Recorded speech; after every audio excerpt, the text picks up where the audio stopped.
I would have but like I would have looked at him like, how much do you like eating pussy? I mean, did he know? No, Why? he knew. He had to know. He was in the building. it was one room. That nigga said, it was a waiting you room. tried the rest. Now how about you get a taste from the best? Oh, man. Maybe that's how I he ain't gets the doing shit it like off. that, That's bro. a fucking A gentleman. character cracked open the door.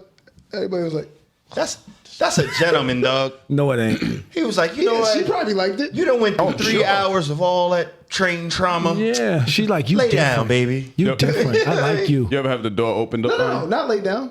Oh, hell yeah. Sit on my face. She Bro, like, there was no lay down. Sit on my face. yeah, she That's like, what you different. Nah, that's I like he you. wanted that.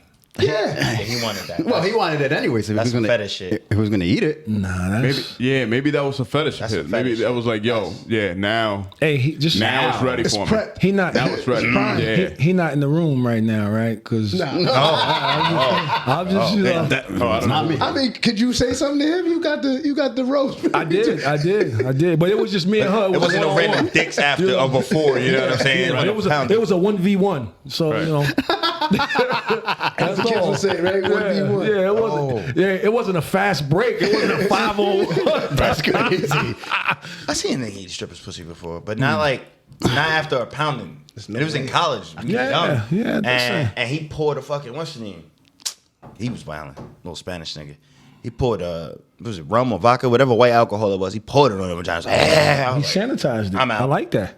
Wow. You know, it's like alcohol, rubbing alcohol. Don't get me wrong, man. I like a good munch. whiskey. I get hungry. I like a good munch. I just. Copper, this Irish whiskey is a little tough. Is it? You think so? I think it's pretty smooth. Is it tough like tough Very or smooth. like good It's tough? smooth, but it's like, It's gonna kick your ass. yes. Yeah. I might need the bullet.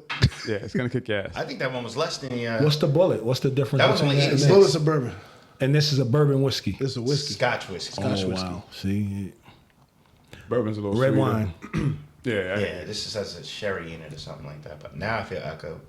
You feel good? sound echoed in you right now? Yo. I I'm don't good to sound like I'm in everybody a else. hole. I think you're right about the reverb. That's definitely the reverb. We got new equipment, Coach Rob. No, this is fresh. Trying to elevate. But now I'm I different. like this. Now I you're like good. this. Yeah, See, yo, I'm yo, glad I yo. waited. We're Hello? trying to elevate. See, I'm glad I waited. Yo, you See can that? pull this up. Oh no, I'm good. And if right you're here. comfortable like that, then that's cool. Yeah, I'm good. 'Cause I'm And- kind of flexing for the. The mic, it dropped me. kind of justifies each other's voice depending on who's talking. Yeah. Yeah, Like it that- tells you shut the fuck that's up. what- Somebody else is talking. Yeah, A little Oh, bit. it does. that's exactly what it's doing. It's while we're talking, if me and him are talking, it's gonna shut everybody else out. And Is that by design? yeah, Okay. All right. That's fine. We experienced the podcast early on. here we go. Where what? Nobody could hear each other? No, Kaba had a moment Uh oh. at Kaba's house. Oh, that one. That I one. didn't know what you were going with. No. Chill. I won't come for you like that. Yeah, I mean, Oh, what happened? with Until he get Evan two more of Skino. them. Oh yeah. You about to swing on these? No, Kaba got up and said, "Shut the fuck up." I didn't. You didn't have etiquette In then. my defense, No, I they just- didn't have etiquette. I didn't know They was arguing. Yeah, Evan right. Skino Right. But they was like that, Reem, and they was arguing. They it was were just them arguing two. like it was about to go down. About what though? What was the? Not that Career. it's It was relevant. about the music career. It was Yeah, about couple it was- points. It was about Corn's music career. yeah. Guys Yeah. gave up. Evan saying guys gave up. Skino just got a rebuttal. And I'm not saying either one of them was rebuttal wrong, game, but they was crazy. just it was. You have 3 co-hosts, and it's just those two It got intense. arguing. It was. If you didn't know, It was beyond intense Yeah, yeah. though. It was crazy. And it was my first episode as a co-host. I know you was like, this is crazy. Yo, it was Yo, crazy. let me pause before we record. I really thought they were gonna fight. Like I didn't know Skino like that. I didn't know Ev like that. I'm like, I don't think I ever seen Skino raise his voice. I'm assuming they didn't fight though. Oh yeah, no. no. Talking about Like it was hard to talk because they were so The loud funny thing, and so Ev consistent. tried to Like, justify it. Nah, this is what you do on podcasts, not on ours. I love that. Kaba's like, I didn't know them like love that, that. but still felt like, shut the fuck up. Like Kaba love that, stood I love up. that. Like he stood up. It was like, yo, everybody get the fuck out. Nah, we continued. Yeah, scary. I don't know if I want to do this. It won't be like that. here. nah. Well, it might be, my nigga. We get in this conversation. Shit might get serious, bro. You say the wrong thing. It really does depend on what side of this blue line you on today. Oh, for, no. And for you in the me. middle. No doubt. Rob no cut doubt. it. I mean, I know you sized up. You know. No, I'm a gentle giant. I'm ready for it though because I'm. One thing I will say This guy doesn't make mistakes, and I'm glad I'm retired because being a person of color on that blue line, you see it a little different than your white counterpart. Wait, you recording yet? I've been recording. I think that's what I want to get to too. Good. Like it's the good thing about you coming on the podcast now is that we've had plenty of other opportunities to shit on you and other podcasts before this one. Can't wait till this nigga get here, son. But then we met you at the bar, right? Yes. And I had to change my attitude. I had the smoke for you. I was ready. And then he bought me wings. I did, see? Alex loves wings. yeah. We all love wings. Yeah, we're easily influenced, man. but there's more of a history about you. Like that was the thing. Like at least for me, the small interaction that we had at the bar was like, all right, this guy is not just 12. a cop. You know what I'm saying? Like there's a history. You mentioned New York. You mentioned you're a coach. They call you Coach Rob, right? So you have this history about you. I think it'll be interesting to go through your history as far as you want to go and take us. And then we can, Let's start at Sue's. let's start at Sue. I got some stories there, so. Nah, it's an honor and a pleasure to have you here, bro. And I know that right now police officers are getting it bad, as I think it's justifiable. But again, it's going to be important to have this conversation, I think, and just some honest dialogue for the people that watch and listen to understand that cops are humans, and I don't think that everybody believes that all cops are bad or all cops are good. And now we happen to have, I think, a wild nigga who was a good cop. I think that's what I have. And retired, so complete protection Immunity, from any immunity, diplomatic immunity from all of that. Yeah. So please just feel comfortable with us, rock with us. I don't think it's going to get crazy at all. I think it's a great conversation to have. No, absolutely. So I'll take it back. We got to introduce the pod, though. Oh shit! Damn, see? No, we haven't had it. ready to go. We ready to go. You're right, Jump man. away. You're right. Episode 139. Alex usually reminds us. We got sound effects now, Coach Rob. Oh, let me hold We some. might funk flex you, man. We might drop a bomb on you. No, I don't got a bomb. I like the get a hand bomb claps. I like the hand Drop claps. a bomb on you, Rob. I like it. We got effects now. Who said let me hold something? Me. That was me. Oh, yo, I might have to record that. So let me hold With something, man. the claps just now. Let me hold something. I was like, yo, is that part of edit that just now? I was like, yo, we got to sample that. We sampling this. So what episode we on? Episode 139. 139. So you got to sample that. Do I get like $7? 7 cents. I mean, we not getting paid, so you get you can get 7 cents off of what we get paid. I know how the industry go. By the way, did y'all hear that podcast I sent you? Nobody listened? I didn't. About Apple subscriptions? I didn't listen to it. Oh, no, but I watched Earn Your Leisure talking about it, though. Yeah, so they're gonna change their podcast. I don't know if you guys listen to podcasts, but they're gonna change their podcast app. So it's you can follow a podcast or you can subscribe to a podcast. If you subscribe to a podcast, then that podcast is either a free something freemium podcast, which a freemium podcast means that you have free something, but then there's other things like bonus episodes that people pay for. Like what we're going to do with the Patreon. Yeah. Or you have I think it's called a paid podcast, where you have a monthly or a yearly subscription. And we basically have to do OnlyFans, butt naked pictures and all that shit. I like it. That's it. So they're moving to that type of dynamic. I don't know what that means from our standpoint, because I know that for podcasts you pay $30 a year. Right? As a podcaster, you have to pay $30 a year, and then for the first year they get 30% of what you make. For the second year and then the year after that, they get 15% of what you make. I think that's okay. Let's do it. $30. What do I sign up? Buy-in for 30% of. I mean, I don't know how that's going to work for us. It's being, we're not so. I think that's going to benefit the larger podcasters than it will. I mean, I don't know. I disagree. I think it benefits everybody. I just think want you to now security. position yourself in a position of being able to grow. There's no loss in it. And there's analytics that come with this. You can measure it. There's analytics that come with this. So nice. that's the other thing that's super dope, because now we can say, how many people do we have? What demographics do we have? Where they coming from? What's the listening time? Right. So are they clocking out at 30? You know what I'm saying? Like there's different metrics that now we can see, and not to say that we can cater to, but we can fix it or alter our approach. Right. When what time we release the podcast, right? All matters. Right. Oh. So with that $30 annual buy-in, they provide you all the metrics. Just give us 30% of what you make for the first year and 50% every year I feel like we still have to do it across all of the platforms, though. Doesn't YouTube give you that for free? Give you what? Metrics. Yeah. I don't know how accurate they are, but they give you metrics. But they don't give you an opportunity to make money unless you have ads and stuff. Right. Ads and then views. No, that's fire. I'm with it. Oh wow. Spotify is doing something similar as well. To keep up. Yeah. Yeah, they're doing something similar. And I think what happens in Apple stays in Apple.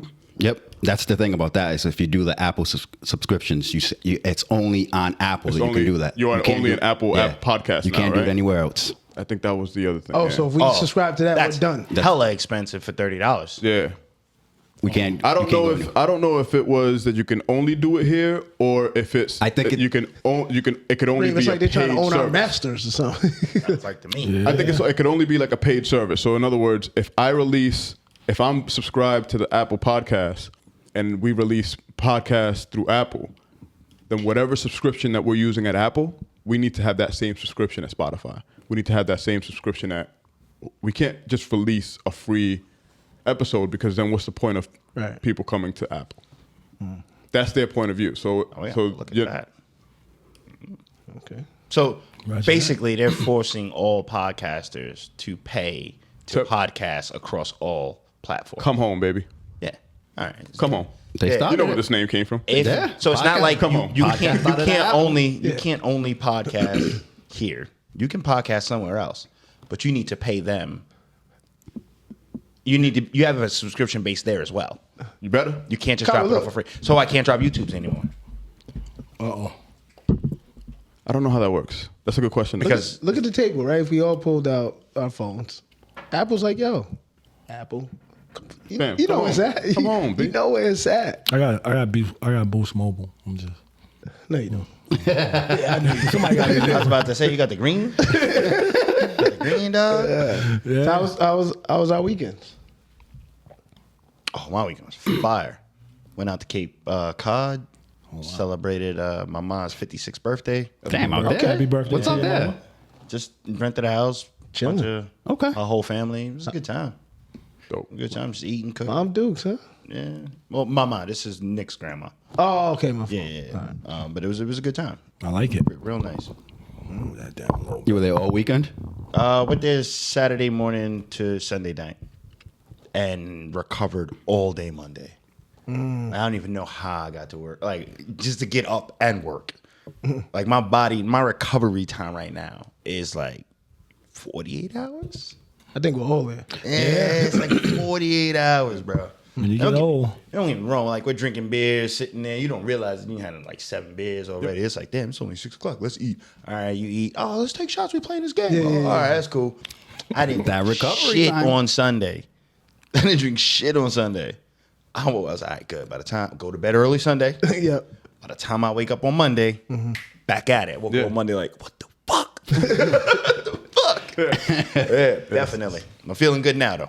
Kabbas, man, I don't know what it is about me going in Home Depot You know what it is. and actually purchasing the I don't what was it, the plywood. Oh yeah. Right. Yep. I want to help with the I want to put Yeah. up that wall. Yeah. Felt a little more chest hair sprout out. Balls got heavy and shit. I want to put up plywood. I want to drywall. Yeah, let's put 'em up. Wall dry, whatever you call it. All that shit. Yeah. Let's do it. How's that been going? I haven't heard you guys talking about it. No, we got back to it because we was down with COVID. Gangsters moving silent. Yep. This Saturday, started. Kabbas came through, got him a little nail gun. Got him a nail gun. Good looking. Yeah. Good looking. Yeah. I went crazy with that nail gun. Did you? Could have borrowed mine, Yeah. but okay. Yeah. Nah. We gave him one. Nah, you don't understand. Oh, it's part of the. Oh, yeah. All right. I feel Kabbas was like, you can take the money or you can have the tool At for first, I forever. was like, oh, I don't like, need I it. don't- I don't think I need it. And then I started putting up the slabs of wood up. Tat. Tat. Wait. Did they? They gave you the compressor too? No, I had the compressor. He had the compressor. I need a But no, I mean, like I want to put up some wall dry. It's kind of fun shit, man. Some wall dry. It's kind of fun shit. We can't do that, and I haven't gotten back to that because I've been working on the closet design, but that's for a different conversation. Yeah. And then So you spent your weekend at Home Depot? a couple times, but not the whole weekend. I got back to coaching, my first week back to coaching since after having COVID. We didn't have a successful weekend because me being down with COVID, we didn't have practice. Sounds like an excuse. No excuses. I don't do moral victories. I don't do none of that. But part of the game is you need to practice. You need repetition. But we lost. We lost. I told the guys we lost, but we know why we lost. Let's get in the gym and let's fix it.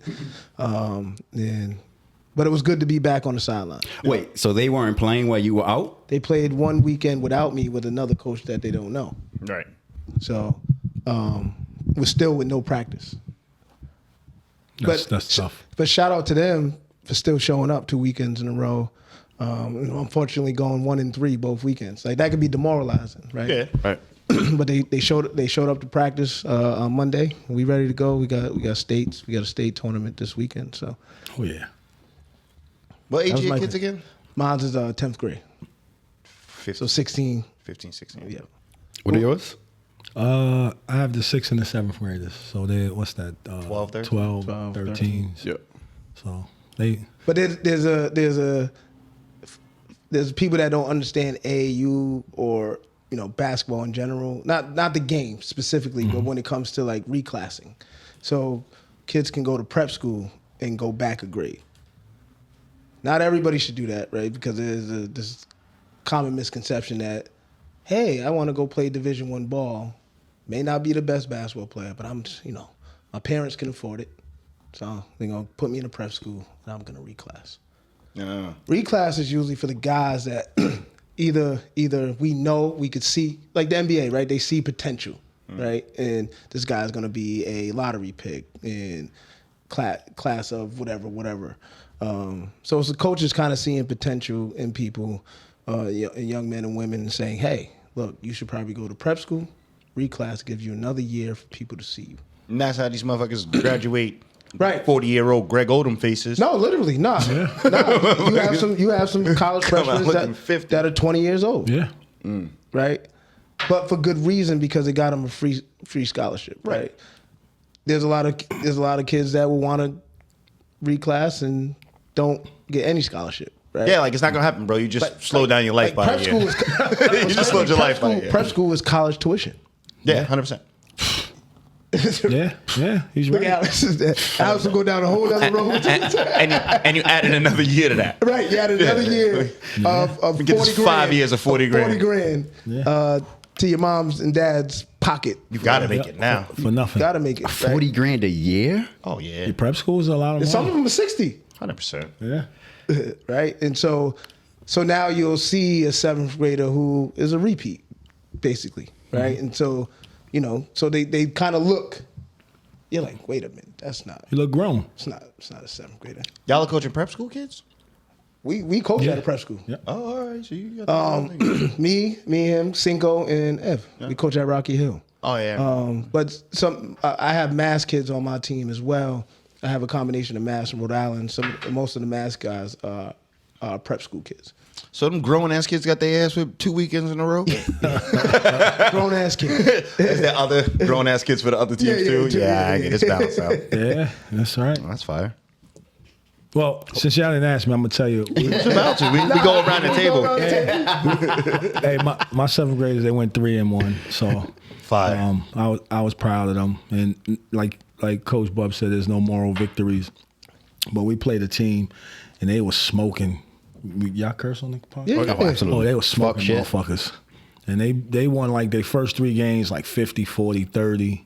And 3 of our starters were unavailable. And it was closer than 11, but at the end of the day, it was 11. So I told the guys that I was proud of them just for even being in the game without 3 starters.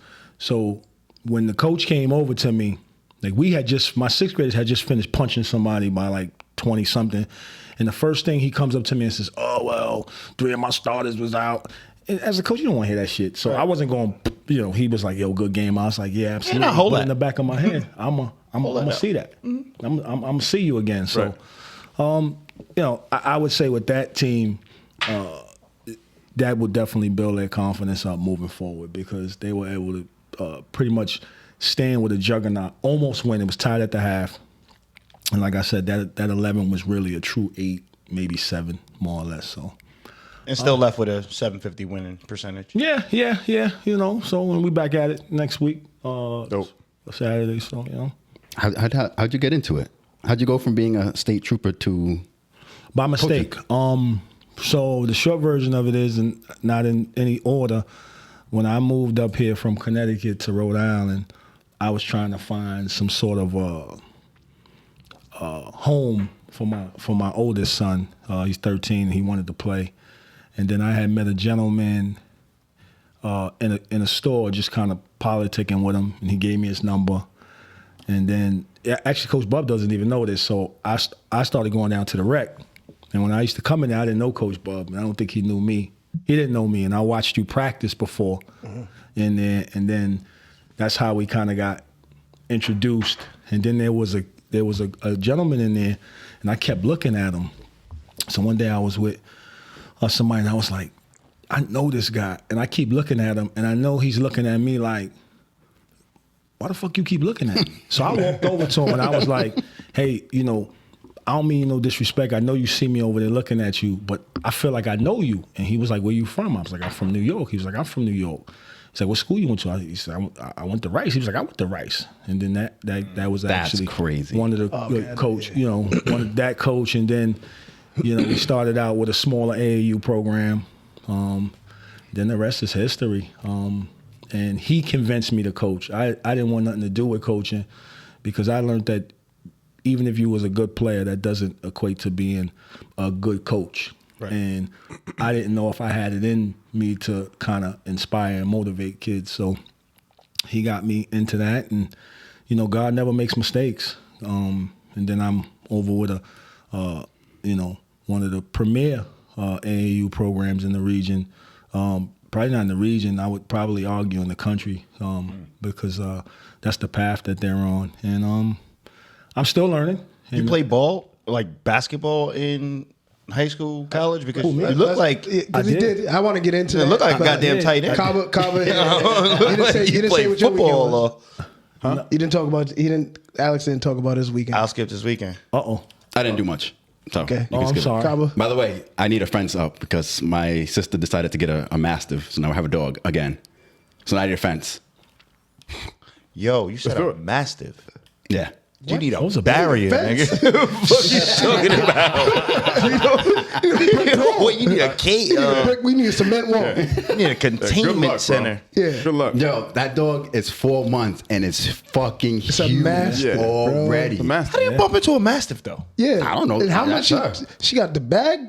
I don't know how she did it. She told me that he was offering 4 G's, and she said that she didn't pay 4 G's. She talked him down, so I don't know what she paid. I didn't ask. Talked them all 4 G's. So she paid 3? Who's paying the pet insurance? Nobody. Is there pet insurance? Hell yeah. Yeah, especially if you own a house. Better get you a pet insurance. Yeah, They they bite tear that somebody. They bite somebody. What? The liability I'm is not- on you. Listen, rest in peace. I don't think Shine had a Rest in peace to insurance Shine. card. And he definitely did. Rest in peace to Shine. Rest in peace and Shine, but I ain't going to that house now. I don't think Shine know. had an insurance card. Now you Well, gotta nah, go the baby's only like 4 weeks, right? Yeah, you can go now. Get Oh, down go there. down, get to Now's know, the get to time. know. Yeah. Yeah, we should all go. Now's the time to get to know him. Yeah. Or her. That's a big fucking weekend, bro. You got a Mastiff this weekend. That's a big But what's Big crazy, weekend. there was no getting to know Shine when he was younger. Nobody wanted to get to know Shine. There was when he nobody young. other than Corn and Ari. And Ari. Yeah. Ed sometimes. Yeah, That's true. That Pomeranian has changed my life. It's a Pomeranian. You got a Sounds like a flower. fucking Mastiff. And you said Diana? Yeah. All right, so she got another 12 weeks to be able to control that dog? Time out. So Diana walks it? That's what I'm saying. Who's gonna walk that dog? For now. Harry might fall in love with it. First time I ever seen a Mastiff, Neapolitan Mastiff, the dude had the rope you tie boats wrapped around his waist. He had a noose on Wrapped around the dog's neck. Yeah, I've never seen no shit. Because it's the only way. He was a big dude. Yeah. He was a big was he? dude. All right. Nah, he was a big dude. He had a saddle on it. And he had... I'm not stopping. Yeah, if I'm not wrapping it around my waist. Bro, that shit was like... That dog's taking me, dog. Oh. Yeah, wow. crazy. Man, you had Let Harry expensive try to weekend. beat on that dog, see what happens. That's crazy. That's What's going on? crazy. Kabbas, how was your weekend? My weekend was good, man. Saturday was kind of jam packed. I'm part of a Rotary, which is it's like it's the Situate Rotary. White people. Shout out to them. Just fucking with you. I love it. It's fun because last year when I wasn't part of the Rotary, but last year I was able to build a playground, and I love doing that shit, right? So so this year they had at the beginning of the season some cleanup around the playground, so I helped with the cleanup. I went home, I got a little bit ambitious, and I started doing the yard, raking and shit. He ain't got no little yard. He got a mastiff yard.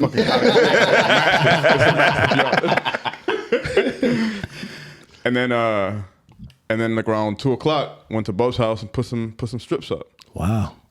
Yeah, stayed there till about 6. Got you a nail gun? Got me a nail gun. I was yeah. Gave him 4 hours of that work, huh? Yeah. Yep. He was getting money. That's solid. Yeah. That's what's up. Saturday was crazy, and then Sunday just relaxed, man. Sunday was just So yeah, it was The man cave framing. soon come. That was framing the walls. I'm coming. You know? the walls already framed. I was framing the ceiling because I gotta do ceilings first before I do the wall. He didn't have exposed beam already.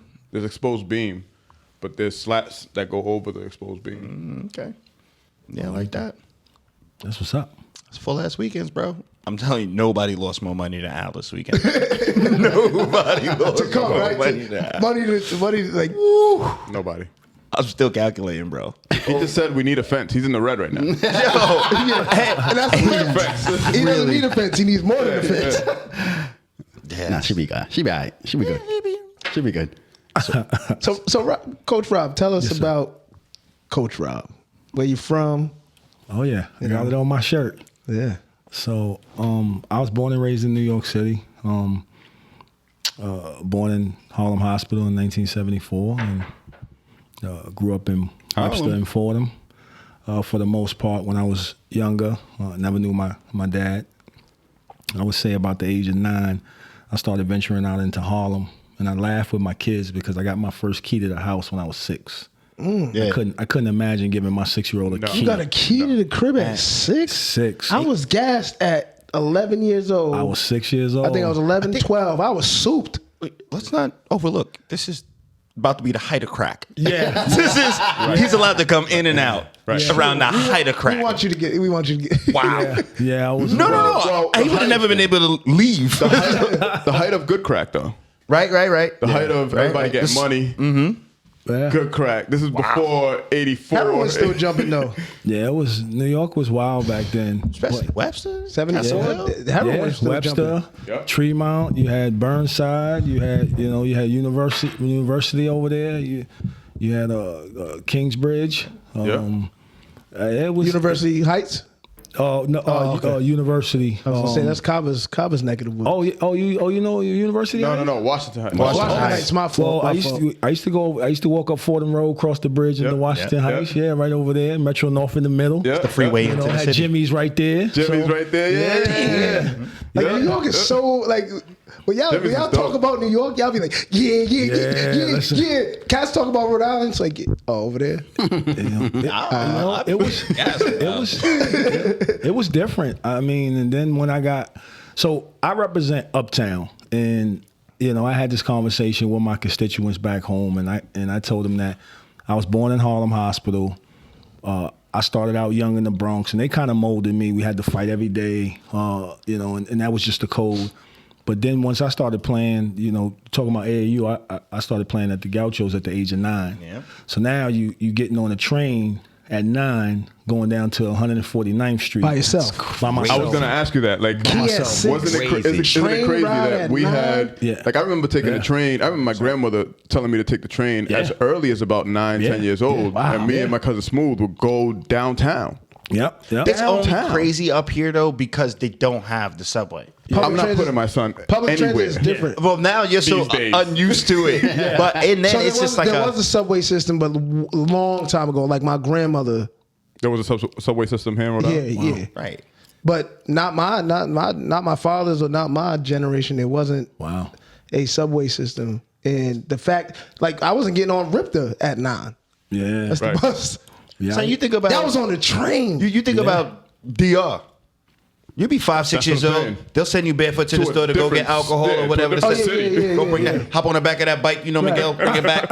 Like it's the same 100%. kind of because you're just used to that culture. That's how it is. That iron horse. Yeah, Right. yeah, but if you did that now, you know, as a parent, they'd be throwing some platinum bracelets on you. Yeah.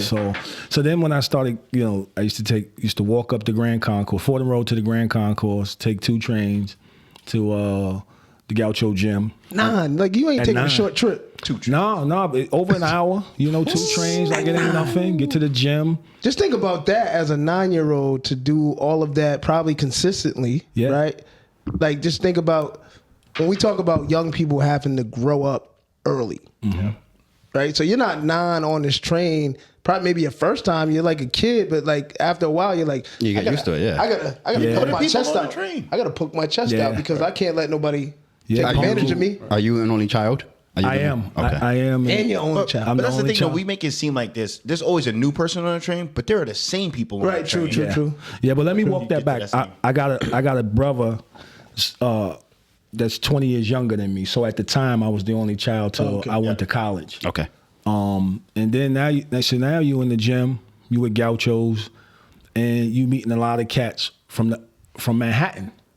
So I spent a lot of time, you know, getting on those trains, and then after 149th Street, crossing over to the bridge into Harlem, and spending a lot of time over there. So I rep the Uptown just because I actually lived in 2 places. My mother, God rest her soul, she lived on 111th and First Street. A lot of people didn't know that. So if I wasn't in Webster, I was in Harlem, and then I wound up going to Rice High School by way of the Gauchos. Prestigious. And Rob, and basketball just- school. I don't. Do you know who the Gauchos are? No. Listen. At the time, it was one of the best AAU players in the world. Like I played against them when I played for Rhode Island Breakers, and when the Gauchos walked in the gym, you was like, "Fuck." Yeah, Wow. Yeah. They're an organization. Is it? Yeah. it's People a- bought their jerseys. yeah. like they got NBA guys like come out of Gauchos, Yeah. right? And so prestigious. Give me one. Prestigious. Give me one. I played with Stephon Marbury. Stephon Marbury. Philippe Lopez was on my team. Lopez. Okay.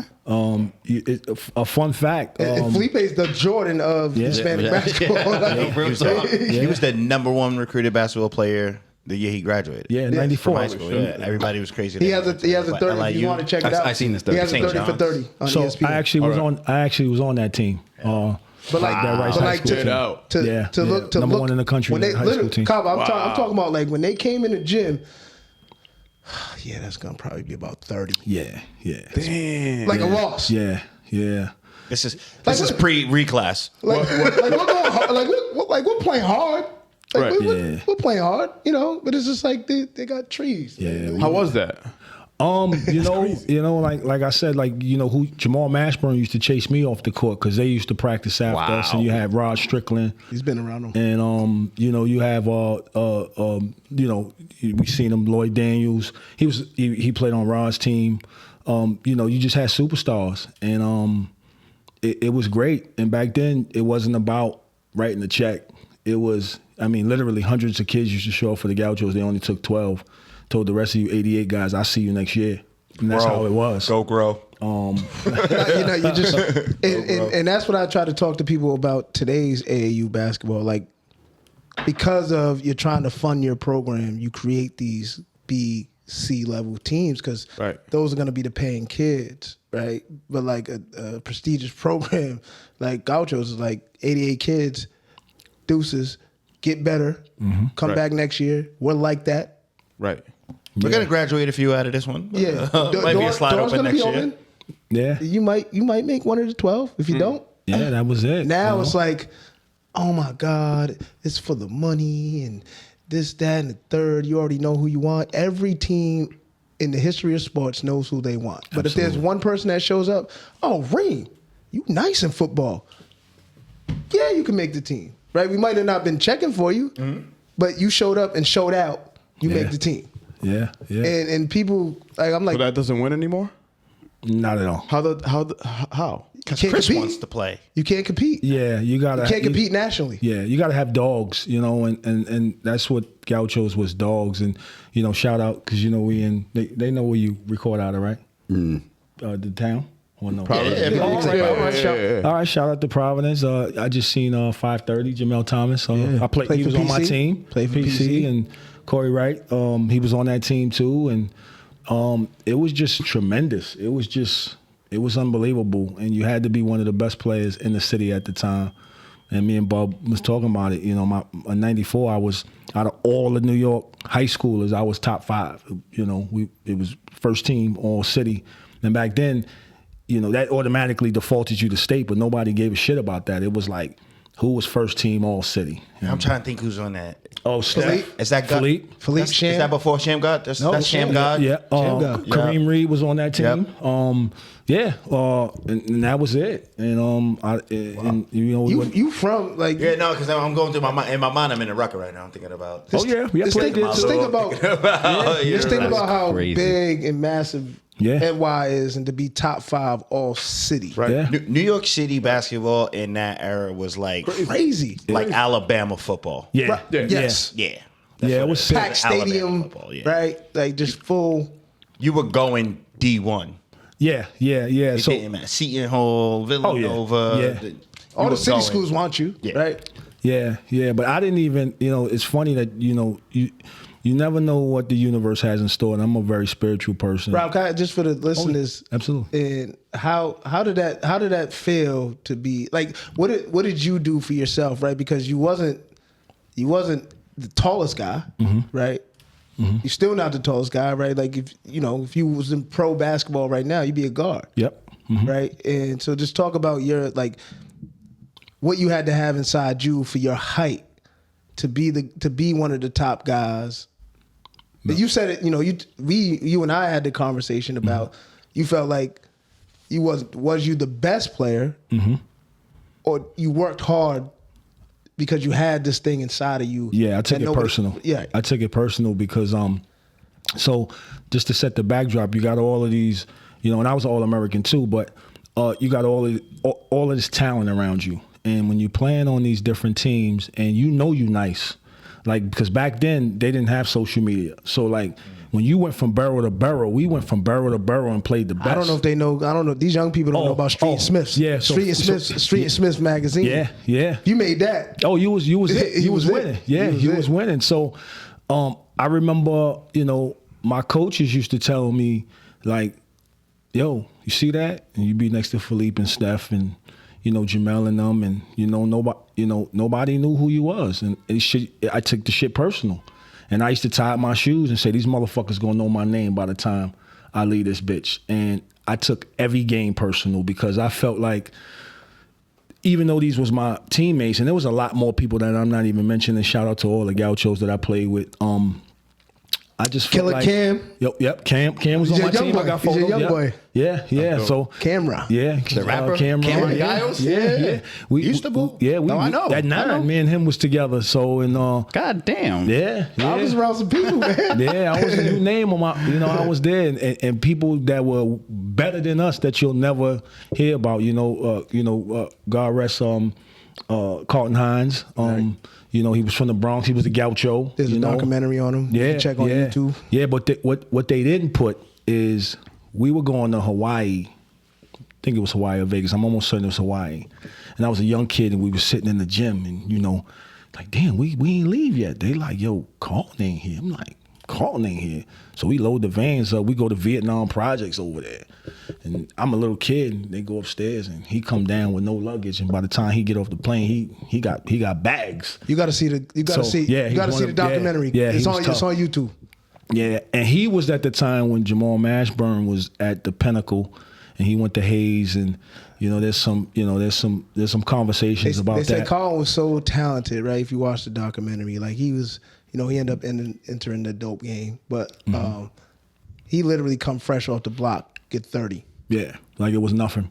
30. Like it was nothing, and you know, had offers to Syracuse, and you know, there was some talk about him being a McDonald's All-American, but he just really wasn't interested in that. And I think that every path that a person takes is different. But yeah, just to get back to like, you had to have, you know, my coach said I was the hardest working player he ever coached, and I took it personally. But what these kids fail to realize, and I try to tell my sons, is that I was doing it for something greater for me, because I didn't want to go back to the projects. Mm-hmm. I didn't want to be a failure, and not knowing my father and seeing what my mother had to go through. There was no other options. It was. This is that era of either you sling rock or got a wicked jump shot. Yeah. Right. Yeah. It's Colin Hines. This right? is He's why one of you're them. able to gravitate around so many of these individuals, because everybody has the same mentality. Mentality and Absolutely. obstacles, right? And opposition against them. It's like, yo, I'm either gonna excel in ball or I'm gonna find myself out in these streets. Yeah. Then you get to this ball. Yeah, and That's a lot of fire. my friends, unfortunately, you know, are dead or in jail, you know. And you know, I will say this about the streets. When you was a ball player, and the ball players kind of and the cats that was getting money kind of all flocked together, because it was just the culture. There was a correlation. Insulation Yeah. too. But I will tell you this, and that applied to me in Webster, in Fordham, in that era. They would see you and be like, you know, I remember one of the big time drug dealers used to be like, yo, if I catch you out on the street, 100%. I'm gonna kill you myself. That insulation of like, yeah, we You a want ball player. Right. Niggas don't love me. But then what he did is, if I see anybody messing with him or giving him something, you got to deal with me. So that was the other side. So when you moving around from Harlem to the Bronx and you nice and people know you kind of have a sort of a protection, because people want you to play for them. People want to be a part of what you got going on. And they genuinely see your promise. And they see your promise, but you don't see it. But that's why I'm blessed to be a coach now, because my coach, you know, Dave Jones from the Gauchos, was like really hard on me. And I was on 149th Street every day, and he used to tell my mother, by the time I finish with him, his ass ain't gonna want to hang out on the corner. I did though. They're gonna be tired. I found the energy. I found a little bit of energy. Yeah. I was big. I think into dice. everybody found a little yeah. energy to be on the block. Yeah, right? absolutely. But I remember like it was yesterday, because so how I got to Gauchos is one of my best friends. He still is my best friend. He went to St. Raymond's, Jamal McShaw. It was my birthday, and he was a Gaucho, and I wasn't. And he said, yo, you want to come with me to practice? And I was like, my mother ain't going to let me go train, da-da-da. So he said, let my mother call your mother. And they convinced Mrs. Johnson. And I'm sitting in the gym, and believe it or not, I was not as big as I was now, but I was a big kid. And I'm sitting there, and I'm 9. And I'm watching them play, and I don't know nothing about no basketball. I mean, I know what we played out in the streets and all that. And he came over to me, and he said, you waiting for somebody? I was like, no, that's my friend over there. He was like, how old are you? I was like, 9. He was like, 9? Yo, go call your mother right now. Talk to you real quick, bro. Let me speak to your father. Yo, stand up. Yeah. Stand up. Yeah. What that shoe you with? Yeah. And Right, the Reem, rest is promise. history. Promise. What? Oh, okay. Yeah. Put your hand up against mine. Yeah, so, Grab this kid right now. it was Media it was metrics. wild. But I remember how I got to prep school, not to get out of order. I'm a Gaucho, and I'm starting to come into my own and be one of the better players. And once again, go in the office and call your mother. Yeah, Ma, tell her you going to this school. It wasn't like, Tell her. Yeah, tell her you going. So we were supposed to go. A lot of people don't know this. Shout out to Philippe and Scientific Map and Melvin McKee was on that team. Because we was all in the same class. So tell your mother you going to Catholic school. I was like, I can't. Who that? I don't know, somebody do it over there. And, I think Nori mentioned Scientific. Yeah, Scientific Math. He was on my team too. Okay. Yeah, he was nice as nice as hell. And then my mother was like, I can't afford to pay for that. And she was like, yo, tell your mother we paying for it. So, Don't worry about that. and that's how I went. But we never went to LaSalle, which was crazy. Actually, let me divert. We were supposed to go to St. Raymond's in the Bronx. Yep. But that shout out to that coach. He didn't play freshmen, so we that wound off up not basketball? going. Huh? Ain't that off Castle Hill too? Yeah, that's over there. Yep. St. Raymond's, Terrence Rencher and those guys. So I don't know these schools. Yep. So you went Catholic to school. go to Rice. Yes. But if you'd have went to St. Ray's or LaSalle, what would have been the difference? St. Ray's. They were all prominent at that time. Yeah, okay. Yeah, but we wound up punching St. Ray's, even though we had some epic battles, because Philippe would have been there. Okay. You had Terrence Rencher there, that was one of the best players in Texas at the time. You had you had a couple of cats that went to Pitt University, and you had Dana Dingle that went up to Mass. So they were stacked. You had a Book, who's the director of the Gauchos right now. And Rice would have been left with, not much, but they did have some pieces. So that didn't work out. We went down to LaSalle on 14th Street, and that didn't work out. And next thing I know, we was at Rice. And Reggie Freeman was there, leading scorer in Texas Tech history. Reggie. Yeah. Texas. Right? Yeah, Texas. Yeah, Texas University. Right. The Longhorns. Yep, Longhorns. And then Reggie you had, Freeman was. Oh, he was a problem. Yeah. High five, they call him in Rucker. So I actually just spoke to him last week. Didn't get drafted. Yeah. 6'9", lefty, leading scorer in Texas Tech. I keep saying Texas Tech, Texas University. Yep. And then you had Jerry McCullough. Who was his? Because he had another guard with him at Texas. Terrence Rencher. Terrence Rencher. Terrence Rencher that was at St. Raymond's. So then Rice had Jerry McCullough. He went to Pitt University. You had Reggie Freeman. You had Philippe. You had myself. You had Gary Saunders that went to Texas, Georgia Tech. You had Scientific Map that went down to FAMU. You had Melvin McKee, who went to Wichita State. Ballers. Yeah, it was just we were monsters. And at that time, Talent Time was open. So you had Brian Reese and Adrian Autry, who was Syracuse and North Carolina. Yeah. And those, you talk about some epic prep Catholic school battles. Oh my God, it was just, wall to wall, energy, cats getting dunked on, shook up. All of that, was top five in top the top five. 94, because if it would have been 93, I probably would have been the second team. But just to even be part of that conversation in 93, 94 was. Here I am thinking that this guy is just a retired cop. Yo, for this real. is a retired cop, like humble as hell. Like, listen, like you the top five in New York City. I'd have been like, hey. So, what was your job? Nah, fuck my job. Top five. Yeah. Hold on a second. Let me pull out the magazine for you right here. If you look at the Daily News. Because you coaching basketball now. Right. Like, your cop has nothing to do with coaching basketball. So wait. We top five. Top five. How do we go from top five? I'm thinking if I'm top five, I'm going to the NBA. Right. Well, everybody thought they was going there. So then, after that, I went down to, a lot of people don't know this, but I didn't do too well on the SATs. I think that's the first time I said verbally that I didn't do well. So I wound up going to a junior college, and the leading scorer down in Tallahassee community in history at this small, and then I went to Duquesne, and then subsequent to that, my mother had some hardship, and I wound up leaving for a multitude of reasons. And right before my grandmother had passed away, I just wanted my degree, because I promised her I was going to do that. So my path had changed, not necessarily dramatically as far as talent, because I was still playing. I was still in all of the leagues in New York City. But I remember like it was yesterday. I was 28 years old, still crushing. And the universe just tapped me on my shoulder, and I just said, I'm done. And I just walked away.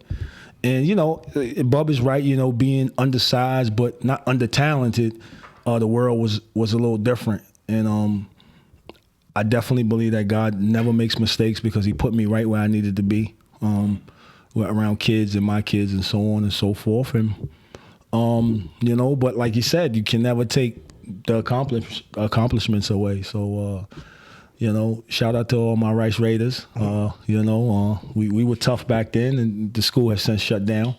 That's dope. Who's one of my last favorite guys to come out of Rice? Kimbo. From the Celtics. Isn't he up there? Who's the little point guard up there? Kimbo Walker? Kimbo Walker? Yeah, Kimbo. Kimbo. Wasn't what's his name too? Was there Andre Barrett? Barrett, Played at Seton Hall. Yeah, we had some studs come out of there. That was more mine because now 95 is when I'm going to high school. Yeah. All right, so by the time I'm going, you're on your way out. I'm on my way out. Yeah, so Yeah. my years. So again, just so that I understand this, and I don't understand, No worries. but just so I understand this,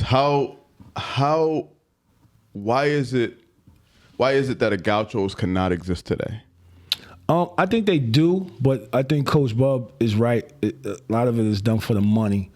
And I think the grassroots organizations, the Team New England's in this region, you got Expressions, but you really got to really stack talent. It's either you're going to have a talented program or you're going to do it for profit. And you got to adapt to the culture. But can I ask the question about? Oh, I'm sorry. No. I was going to ask a question about for the money, right? Is it about accepting money from parents who just want their kids to be part of a Gauchos, or spending the money to make sure that you get that superior talent on your team? I guess I'm asking that question, like what Reem's saying, and if I can add to it, I think at the time that my son was doing AAU, it was something ridiculous, like $750. Mm-hmm. I don't know if that's the money, if that's the case now, but whatever. Depending on the program. What? Right. Yeah. Depending on the program. So that was, and I used to fight not to pay the $750. Like I used to finagle ways. By the way, FYI, Team New England doesn't charge that. So. We do not. So that's what I'm saying. So Right. if that was a competitive price. Right. Like that was me shopping around, right? And looking at other AAU teams and being like, He still can't use his left hand. And what's crazy, the crazy by the time he tried out for us, he didn't want to do it no more. he Right? was done with it. Right, Yeah. right. He was done with it. So what I'm saying is, why can't a team, call it the Kabbas, right, come out and now I go out and get who I believe are top-notch talent, and my price is $500. So it's still a maybe make it more competitive. Maybe $650, right? Maybe it's a competitive team, but it's less money. But the demand to be on my team is uber high. So if I do get a squad, right? If I get a squad that's able to meet that demand and the coaches that are able to teach these kids, wouldn't that team succeed? So what happened is what you have to think about, one, where you're at, right? So if you're in the suburbs, it's going to be a little different, right? But if you're in the city, how many kids can afford the $650? Yeah. Right? And that's usually your best players. Mm-hmm. I hate to say that, right? Because so get rid of the $650. What about do the number 12? I need the top 12. Yeah, but you still you're to not making a compete profit. nationally, you still need money, and you probably need about $10,000. So that's it's for me to compete. And the reason, right, nationally. If you want to just be one of the best teams in Rhode Island. No, I want to compete nationally. Say that. So I'm confused. So now I'm confused. What do you need the $10,000 for? Because you got to pay for travel, Okay. right? Mhm. Flights, All right. hotels, And you got to buy this talent. Yeah, because the talent. you need jerseys. Yeah. Okay. Yeah. Right. And right, what happened? So when I started Breakers in '94, just for Rhode Island, it was the only AAU program in Rhode Island. And then if you was good, right, you played for Buddies in Mass, right, which is obviously Mass is like a neighboring. So that's the New England region, right? So if you're good enough, you play New England region. But then if you're good enough, you have New York teams recruiting you. Right, and so you have guys going out to New York. But usually, if you're the top player, the star, you don't pay nothing. Nothing. Nope. No, because you won't. It's non-sustainable. He'll go somewhere else. Like, Right. And if I'm a player, you're asking me to play. I didn't ask you. Yeah. Right. I'm I not can paying go nothing. anywhere. So Right. so the only way that would work is if I had already built up a rep and Kabbas was a thing. Like if you were top 5 in New York City in 1994, Damn you right. might have the prestige might have to be the like, prestige. you want to be on this team. Right. But also right. being top 5 comes with connection to the coaches that The were coaches, recruiting the coach you, staff, right? yep. The coaching, the college coaches. And you got to that pay was recruiting those. You got to pay those coaches. I'm sure. Like, No, I don't get. We don't get paid just to the coach exposure. AAU. No. We I'm saying if volunteer. I wanted to build the Gauchos, Gauchos. Yep. Yeah. If I wanted to build the Gauchos, I have to pay top-notch coaches, or right? Like You Hey, can't. you're talking about as the organizer of the Gauchos. You can. Purchase. If you decide to, I'm coming to coach for you. I don't get paid. Because coaches don't get paid. No, Okay. no, they don't. They do it for the passion. there are some programs that may reimburse coaches for gas, Interesting. food, right? But Yeah, I just stepped out. Where the hell was where the hell Capitalistic Reem was like, my whoa. $525 going? Because I never paid for it. so we're not going to talk Even though about it the was program. 500 and We're something. not going to talk about the program he was with. So I don't know. Yeah. I don't know where Yeah. the money was going. Where can it go? It's supposed to go Could to- it go to rec gym time for practice? Yes, Yes, it goes to gym rental time. fees. It goes to tournament fees. Yep. And Referee uniforms. fees? No, just tournament fees, rental fees, Uniforms. and uniforms, Uniform. Okay. which is a lot.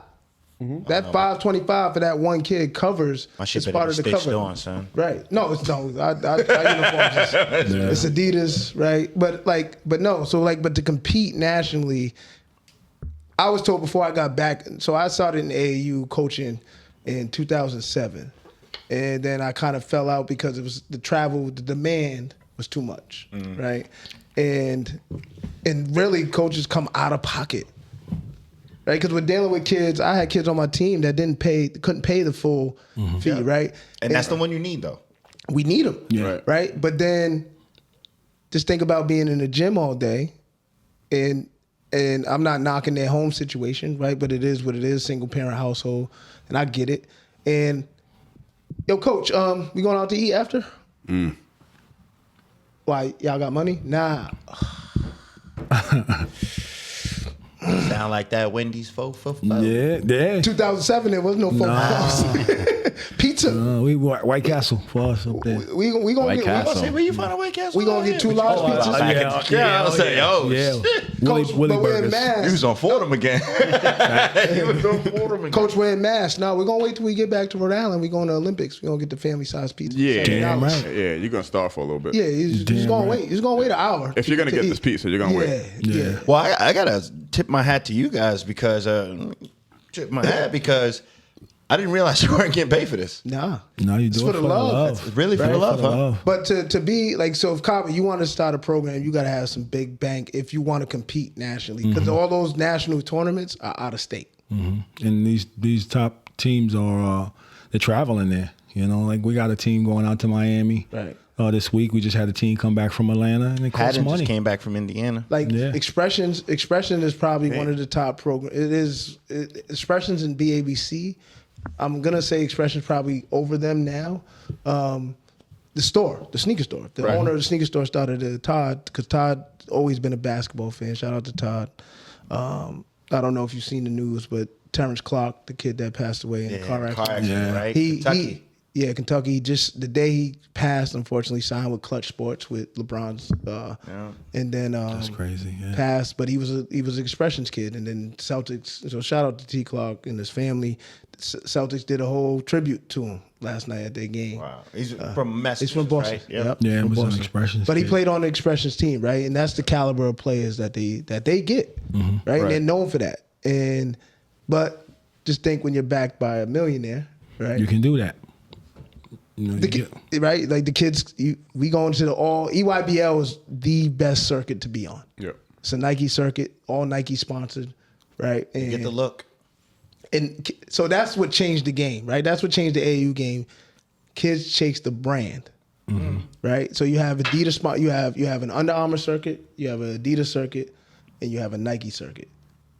If somebody came up to you and gave you an option to play on one of those three, But is it kids chasing the brand as much as it's recruiters gravitating Both. to those? To the talent. both. Yeah, because but if where do somebody I came, get the look at? So you know? Reem, if you the guy, right? You the guy, and Nike come at you. Let's say Under Armour comes at you first. You're probably like, Steph Curry, because you attribute that to a pro basketball player, right? Oh, see, I was just going to the league to hope that Krzyzewski came at me. Yeah. That you know Right, what I but mean. just think That- about the circuit. What is Duke sponsored by? I think Nike, right? Right. So Right. you probably not gonna go to the Under Armour circuit. You probably think he's probably gonna be at the Nike circuit. Right? Absolutely. Kentucky, you want to play I want Calipari all day. Right. I go to the league. right? If I go there. You know that if you play for Calipari, you I'm going to the league. If I start for Calipari, I go Right. to the league. So Yeah. if Expressions comes at you, we play on the EYBL circuit. Nike, Coach K comes there. Calipari. Yep. Quick. I'm on the team. Quick. Just for the brand, right? But guess what? But you say brand, but it's the college associated But with guess the brand. what? If you're not good enough, if you don't pan out, almost like a record deal, right? You sign this record label, Only get one look. you don't pan out.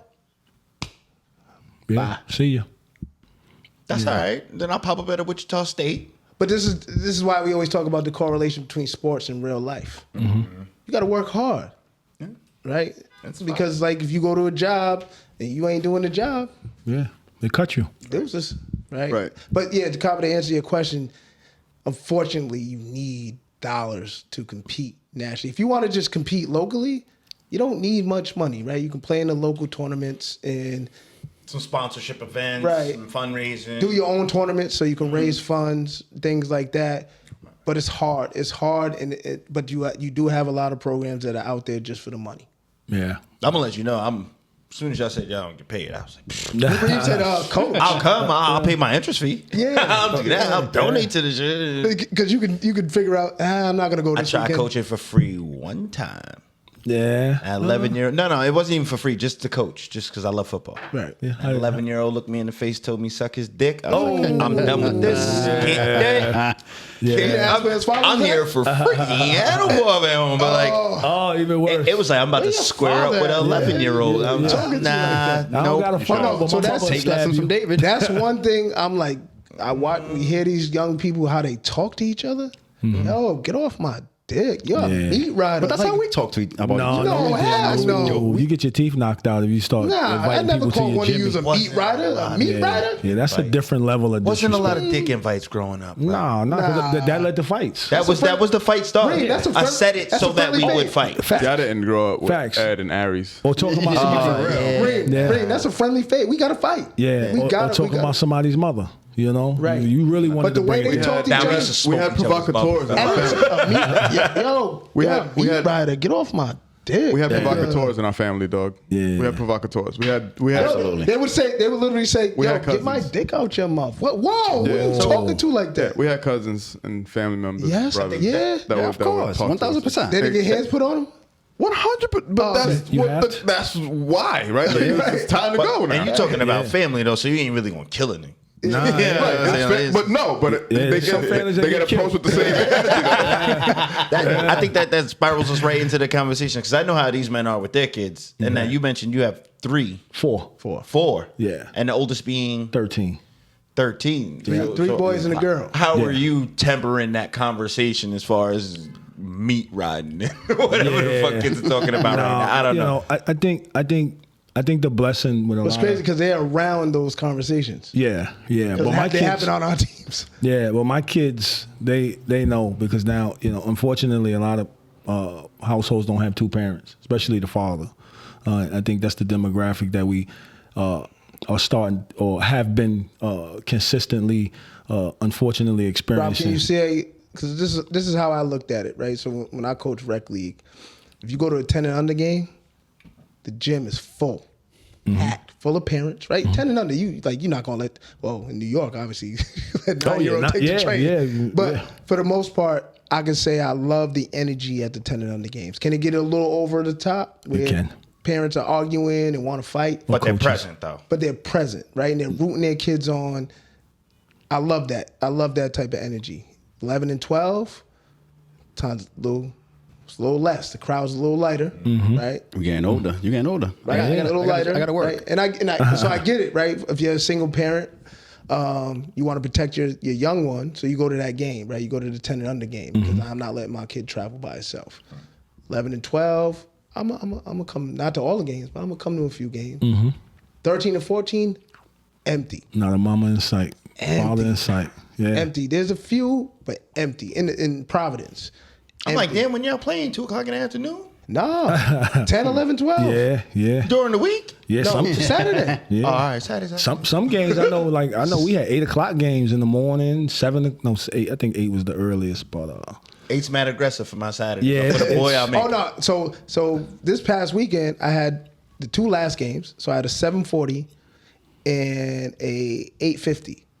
Now, because I reffed AAU and been around AAU, you're lucky if those games start on time. Mm-hmm. Like the games before 12, all start on time. 8 o'clock games probably ref want to start at 7:55. damn right.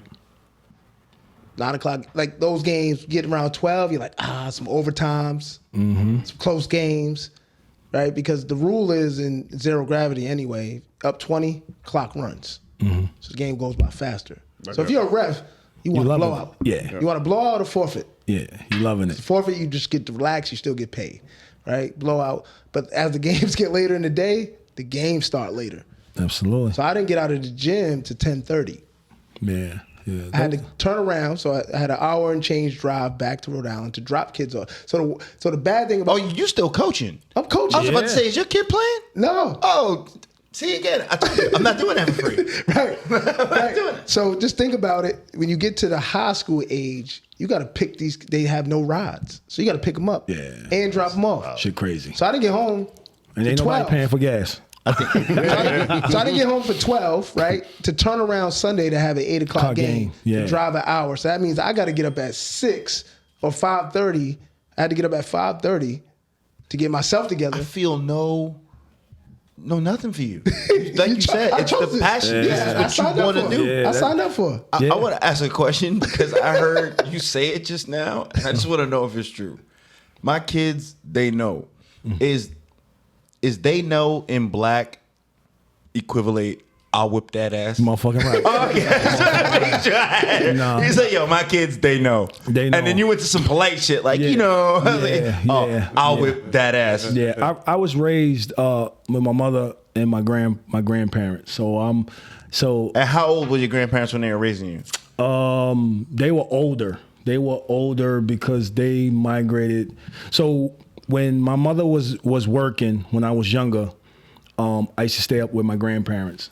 And the blessing about that is having older grandparents. And I remember my grandfather sitting me down. And I carry this to today. And I'm not perfect. I make mistakes. Don't get me wrong. But when you out there in the community, you're not representing just yourself. Yep. You representing your ancestors. You representing the people that migrated from the South that picked cotton. So you better respect the name and what it took to get you to this point. So I tell my kids that to this day, like when you out there, you're not just representing yourself, you're representing your father, your grandparents, people that were slaves, people that didn't have these opportunities that you had. So you don't get to show your ass just because. And my grandfather used to tell me stories when he came up from the South. His name was Sammy. And he used to say when they migrated from the South. What part of the South? South Carolina. Oh, we're from Sumter, South Carolina. Yep, Augusta, Georgia was my father where he was from, and then my grandmother was from South Carolina, and they met down there. Fun fact: they actually grew up with James Brown in that area. Oh shit! Yeah, so they knew him when he was younger. And your whole family been around fucking legends. Huh? That's fine. Yeah, so and he told me that when they migrated to the Bronx, a lot of people from the South, not a lot because that would be egregious, but some people from the South thought it was like party time. And he used to go to work. He had 4 kids. He has 4 kids. Yeah, and he worked hard. And he said one day he was coming home. He always kept a Kango in a mean ride. Always shine. Always Kango in a mean ride. Kango in a mean ride. Had that serious look. And he said, one day I came home from work and somebody was like, hey, we going to the bar, Sammy, you want to come with us? And he was like, nah. And they said, Sammy, you always act like you better than everybody. And he was like, you know what? If I wanted to bring my ass up here and act like a fool, I'd have just stayed down in the South. But we up here for opportunities. And that kind of stuck with me. And I tell my kids that you're doing it for something greater than other than yourself. So I'm a tough dad, but I'm a loving dad. What's a tough dad? Because I think I'm fucking soft, bro. I'm dead serious when I need to be, but I have not beaten my son. Right? Don't make you a soft dad. No. When I compare it to like the way I grew up, these ass whipping. You soft. You soft as fuck. Yeah, that's my comparison. Right. Now, am I dead serious? Do I have I have the look, I have the right voice, the dad voice. I got all that. I can get shit to change. But I feel like it's taking too fucking long. Yeah. I feel like one of these clean shit up a lot quicker. But do you feel like Megatron respects you? 100%. Right. So you Yeah. got a soft dad. Yeah. So that part's fine as long Yeah. as. Right. But he respects me He's gonna when I make get to mistakes, this though. level. He's gonna make mistakes. Yeah, I think the tools change. Like, you know, I got the belt. Just like I got save fucked up Megatron, with the like- belt. Like I got fucked up. Belt, I got plunger stick, Yeah. extension cord, The big wooden spoon. chancleta, whatever's around. Reem, the big wooden spoon. Listen, God rest my mother's soul. Solid. She threw a knife Yeah. at me. Oh shit! Go get your own switch. Yeah, I need to know what you No, did. I need you to go outside and go get the switch. Yeah. How you yeah. call a tree branch a switch? I pulled the switch out. Yeah. Yeah. Ironically Why is enough, that on a a visit switch? to Because our that's what it sounds like when she's whipping your ass. But Yeah. I know what a light switch is. Switch. that's why. Yeah. Ironically enough, on the trip down to That's my crazy. mom dropped me and I my think that's brother only a off colored in people South thing. They go Carolina get at our the cousin's house switch. for the summer. Oh, I love it. And you know Yeah, what y'all that gonna is. stay down here. And my brother was wailing. Ma, you mean the tree branch? And No, she the was like, switch. "Yo, go get a switch." And we didn't know what the fuck it was. We from Yeah. New York, so we just like, "What you talking about?" So he go and this nigga grab a branch. Right? He grabs The most the branch. solid- the And most she's solid like, branch, too, and huh? no. In fact, it's just the opposite. He thought it was like go get a branch. Oh shit! If I get hit with a branch, it's gonna be getting like hit with like a log, like timberwood. Uh-huh. So he's like, I'm gonna get the smallest one. Oh, that's the worst So one. he got the smallest Yeah. one, bro. Those are the most fire. That's Like deadly. the skinny ones, that's the one that will leave a Immediate skin Yeah. opening. Yeah, it's like a Yeah. razor. Yeah. So Yeah. I'm not. All right. If he respects me, I'm not a soft dad. No. Even though I want. There are occasions, bro. Where Yo, I'm just listen, like, my grandfather, you know, back then, my grandfather only beat me one time, but he fucked me up so bad. That's all And we it's needed. only- I took one. Yo, he said, come upstairs, and I said, all right, and I didn't come upstairs, and he came downstairs, and I see my guy was so happy, he just got there, like nigga, you owe me money. Like he was beating me up like that. Like, the next time he was like, "You was already upstairs." Yeah, what's Listen, up? all my mother had to say, like, if she didn't put hands on me, all she had to say is, wait till your father get home. yeah. Why I gotta wait? Yeah, Like, give it to me now. right? Yeah. She like, no, wait till your father get home. Might actually be part of the reason why we fathers now. An incredible active fathers right now. My father used to wait till he set me up one time.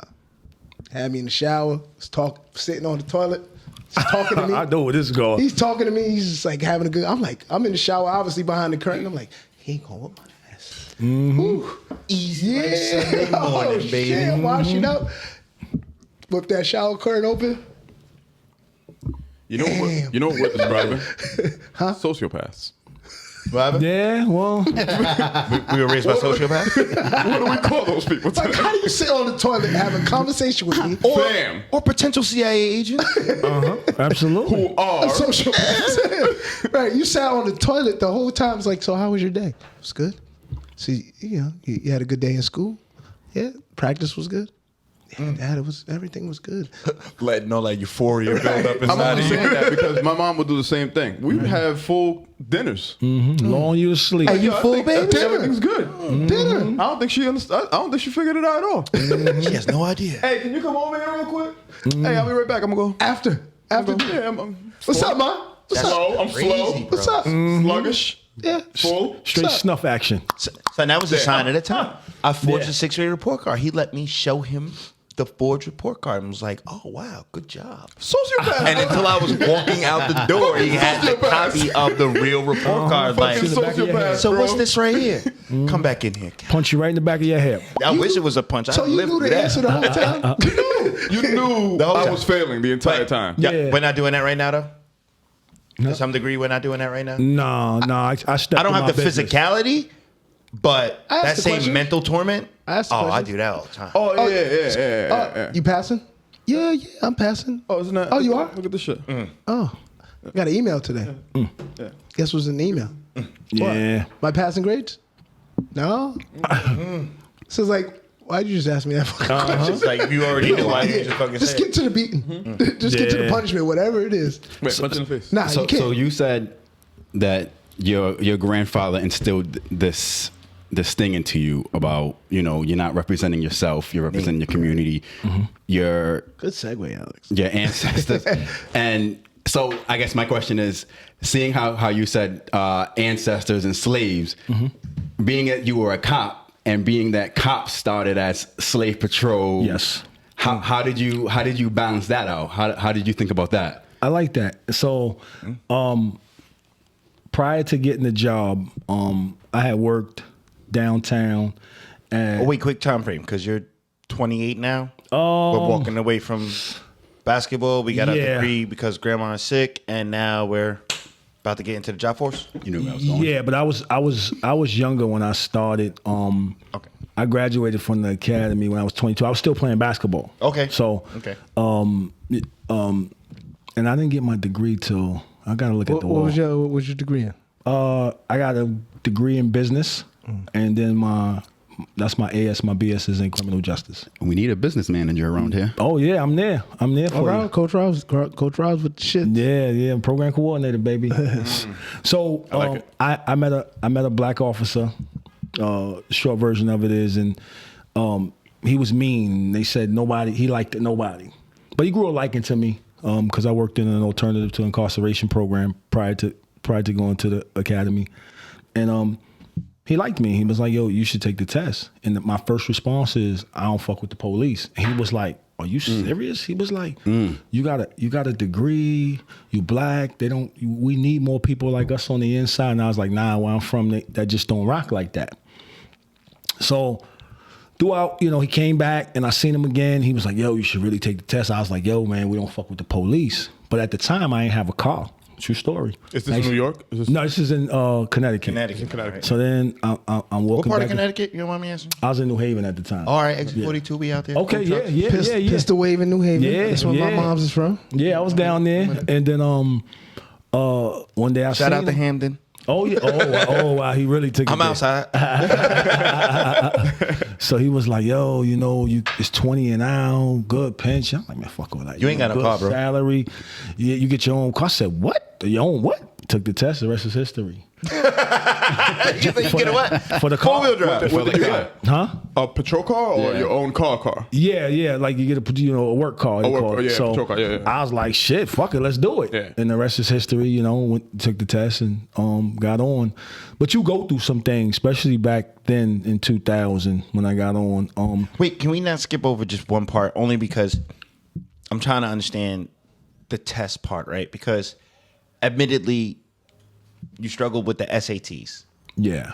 But just to recant, it's because when I was one of the best players, I never admitted this. I'm gonna take this. Okay. I was looking to the left, but I was looking to the right, and I should have been looking down. Okay. So when I struggled because I didn't apply myself. But and then also- by then you've already gone to school now, But and now also you being the built best the regiment. player, right? Like people look out for you. Yeah, but ain't nobody fucking tell me that the tests on the sides are different. Different. We thought they was the same. So, so Every row is different. yeah. Hey, if I'd have knew that shit right. 20 years ago. So by then you've now built an understanding of how to learn, or you've taught yourself Absolutely. how to learn. So this way, when you go into the cop test now, into the police officer's test, you have an understanding of how to take tests at that time. I just wanted to make sure it wasn't.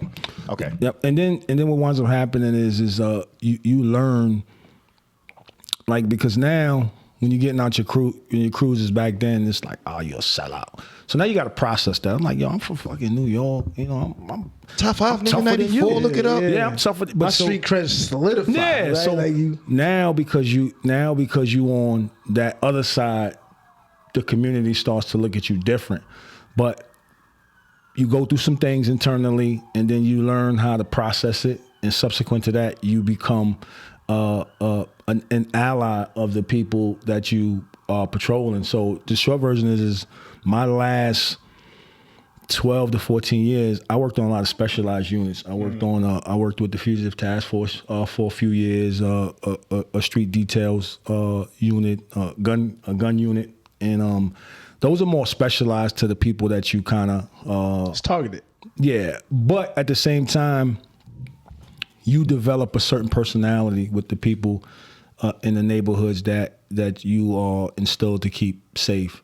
And you live in this neighborhood. I don't live in this neighborhood because I was traveling like an hour just to go into work, because on those specialized units, when you're looking for fugitives or you're looking for guns or high quality, I never wanted to work in where I lived at. But I'm talking about beforehand, when it was like, when I first got out of the patrol car, I was like, fucking sellout. Yeah. At this point in time, are you in the area that you're living? No, You're still outside of it. Are you a never- sellout because of your skin color? Because you a black man? Yeah, because you black. Because you're not from Connecticut, right? Yeah, but So it's they just don't know because you with the white guys. Right. You know, the lines have been drawn. But I learned how to kind of flip that, and I became cool, to a certain extent with the people in the community. Yeah, because you do earn it because they see how fair you are. Right. And just to step out of my shell, and you see what's going on around the country and so on and so forth. But I honestly got to say, the men and women that I lined up with, I never seen that, but you don't see that because there's diversity. There's better training in certain regions, especially the Northeast. You don't really hear about a lot of shootings in the North part, because my whole thing is, and people were upset, but to get into a lot of these specialized units, because now you with ATF, FBI, so on and so forth, all these federal, state, and local, you needed a college degree. Mm-hmm. So my rebuttal to and a good resume, right? Like people to vouch for you, recommendations, and so on and so forth. So I used to say to myself, if you give somebody so much authority, because use of force, if you look it up by its definition, there's no greater authority to take somebody's life in the context of the job scope. So they bestow on you this authority to use deadly force. But how do we have, and I know this is going to upset people, but how do we have people that are allowed to take the test and they only got GEDs, right? So if you need to. That's why I asked you a question about the SATs. Yeah. No, you need to make it. You need to make the police force Gauchos.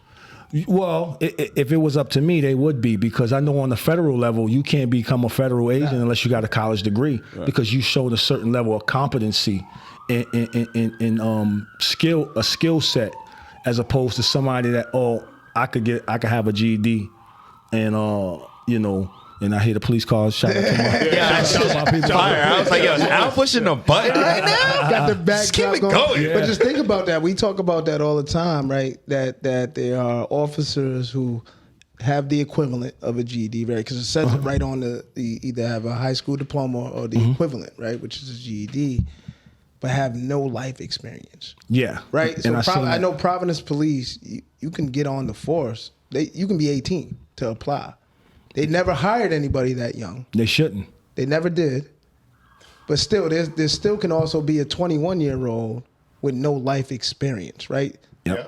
And those are the ones that are getting a lot of the jobs. And that's why we need more diversity that take the test. And diversity is a tricky word, right? It is, because they will use it to their advantage, because diversity could mean a white female. Yeah, it could mean age. Could mean age, it right? could be Like age. we hired a 21-year-old, right? We hired a 48-year-old the first time. Yeah. What was your career journey? What was like from a title perspective? Like, how did you start off? Like, how does that work? You start off as a patrol cop, and then you go through the academy. Beat cop. Yeah, how was because it sounds like you dealt with some interesting roles. Yeah. So what was your? So highway patrol, right? Yeah, I wasn't there for too long. And then Wait. I thought you were a police officer. No, state police. State police. Yeah. State police. Oh, all right. Yeah. Definitely. So Okay, subsequent to that, I wasn't on patrol for too long, and then your promotions come, or you transfer out. Does Connecticut have the high boots?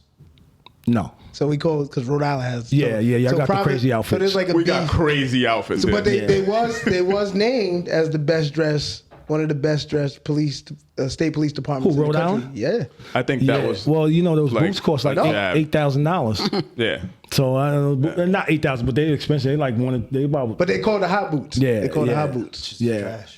So then I'll immediately take off as anybody in patrol. those Yep. boots. So how many years you serve, or how many months? How long do you serve as a patrol cop or patrol state police? And does patrol mean like you're sitting in the waiting for me to speed by? Yeah. Alright. Well, it could mean a lot of different things. Is that But that's the Bayonne short. again? That's the short God version. damn it. Got me. And then I graduated. Well, not graduated. I moved on to a lot of the specialized units, and then you kind of, yes, when your skill set is more utilized more. So they have a lot of different units. They have they have the narcs. Yeah. They got task forces. They got SWAT. They got a lot of different avenues that you can kind of venture off into. I just kind of found my niche and kind of went with it, and it was more natural. It was Because I more know aesthetic. you and I had a conversation at Cinco's house. Cinco is Coach Lottie. I kind of figured that. Yeah. We talked about, because I've seen it here in Providence, right? That officers allow crime to happen to achieve the bigger goal. Oh, you'll let something to get to the bigger fish. Yeah. To an extent. To an extent, I think if Lossa's life is imminent, I think that's null and void. I think it's got to be something minor. Right. It can't be nothing so egregious where you actually witness something and you don't react to it. So just to get back to it, you wind up doing a lot of the specialized units, and as I got older, I felt like I had a purpose. I seen a lot of guys older than me cut breaks because you don't necessarily really have to arrest everybody that you come in contact with. Oh, But it was fucking said. But some things are discussion, some things are a warning. Yep. Just like use of force is not always necessary, and that goes back to being able to process a situation. Experience, right? Yep, make an assessment and understand that every fight is not a good fight, and everything is not a fatal incident. Sometimes you can, which we see, sometimes you can escalate a situation as opposed to de-escalate a situation. Right. And training, right? Who's training these guys? Like, who is telling them? Who's telling this applicant, or now a cadet, now an officer, how to articulate a decision? And the one thing in law enforcement, we never Monday morning quarterback, because they say I can't tell you, in academy when to discharge your service weapon. That's something that you have to feel like there was no other option. But that always should be the last option. That should never be your first option. So if that's your first option, that's a problem right there. So your tactics, your training, your experience, what kind of bad situations are you putting yourself into? And those are schematics. And that's why having a good team around you to say, this is how we address this situation, or this is how we maneuver.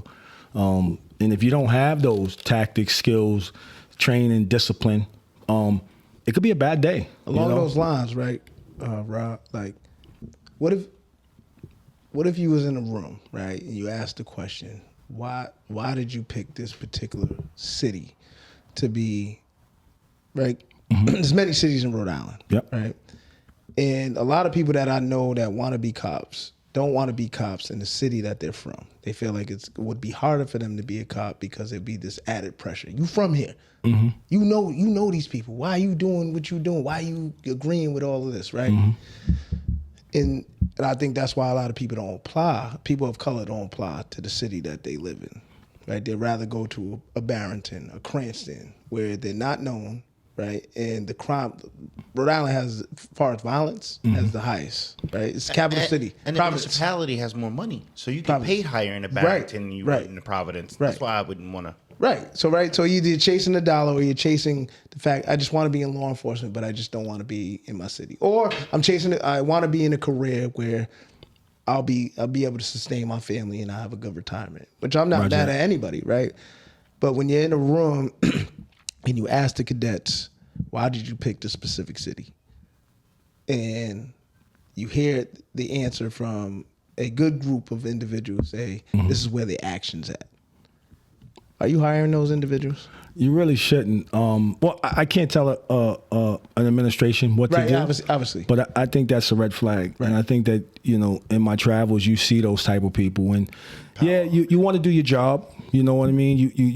You want a good success rate, whatever that mission is. But that's what we call them. What your operation is. But, if I could go, which I did my whole career without discharging my service weapon, I think that's exemplary. Yep. I'm not looking to. I'm not looking. We also had this conversation, because I've had the privilege of training. I don't know if you call it privilege, but whatever it is, I've I've been able to train officers, right, in nonviolence training, right? And I think we look at, right, departments will look at that an officer like yourself has never discharged their weapon, right, as a good thing, right? And I'm saying it is a good thing. It's right? a great thing.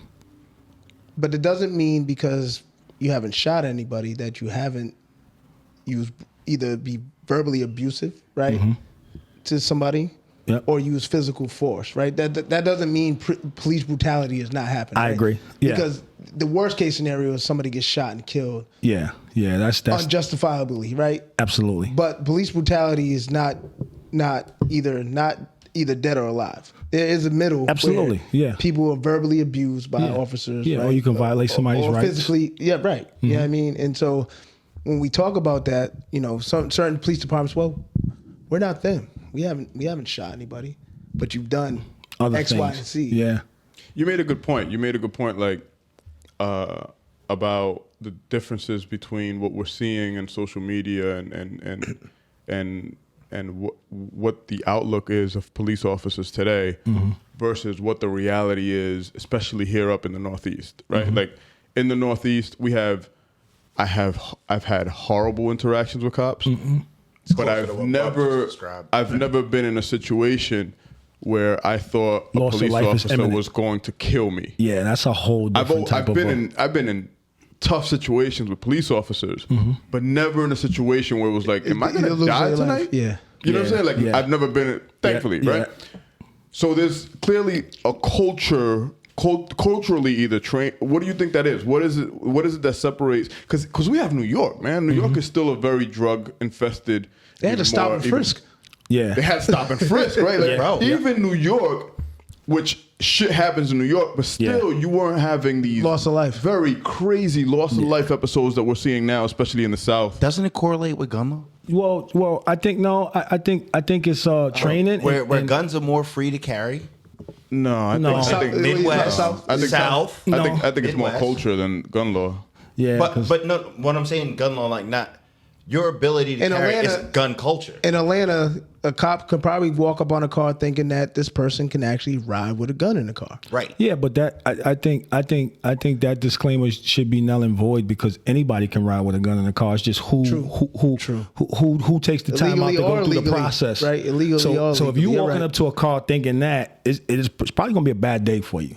Or bad shit is gonna happen. And I know a lot of people that ride around with a gun in the car today. Isn't that the go-to justification of I thought my life was in fear? Yeah, but I was in fear for my life. I was in fear for my life, and that's why I discharged. I was going to ask you this question about that because it's Have anybody seen the movie American Skin? I haven't. No. But before we get there, what do you think it is? Like, what is there anything? Like, is there a difference between the police force in the Northeast and elsewhere? versus elsewhere, or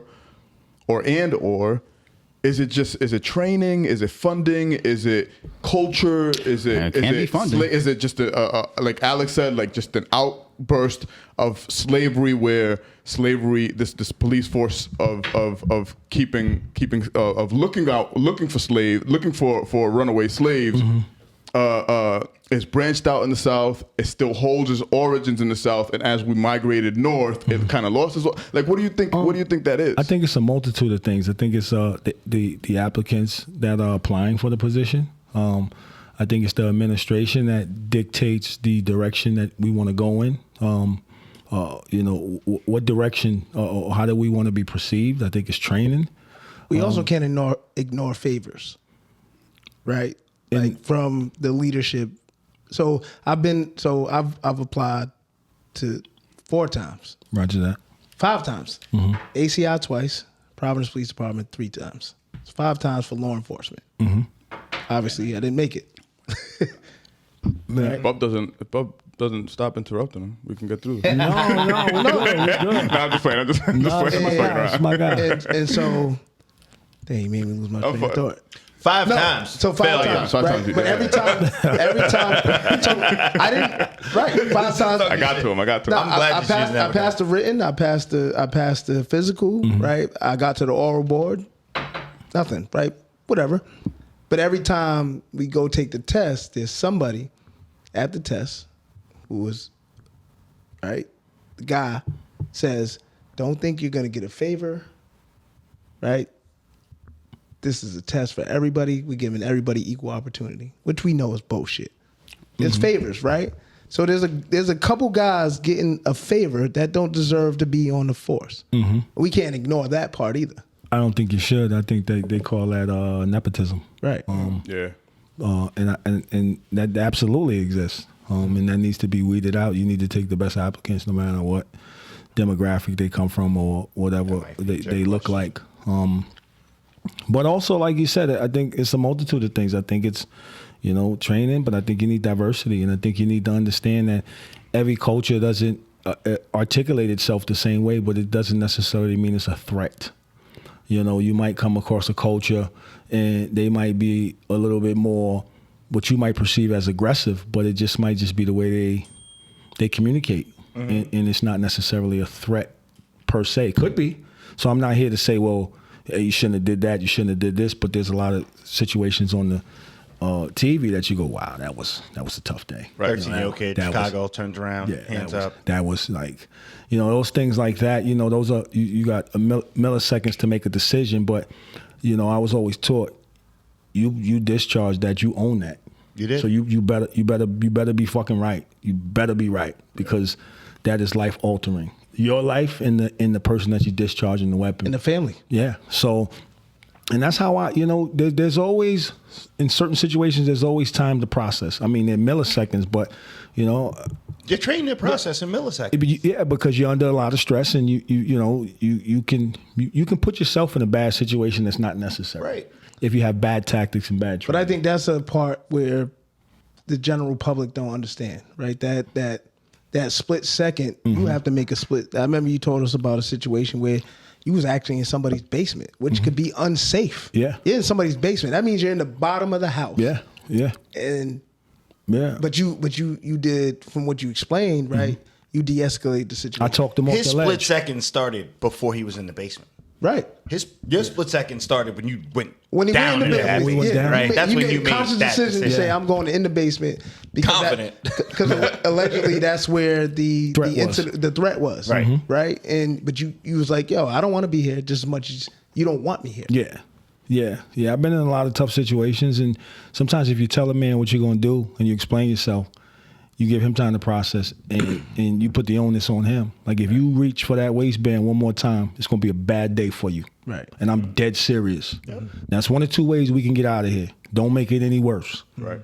Sometimes you do have discussions. Now, the disclaimer is you just might go down there and there might just be a hell-bent person like, I don't give a shit what this guy say. That's a whole different scenario. Right. But the probability or the percentages are a lot lower. Most people will comply with a verbal command.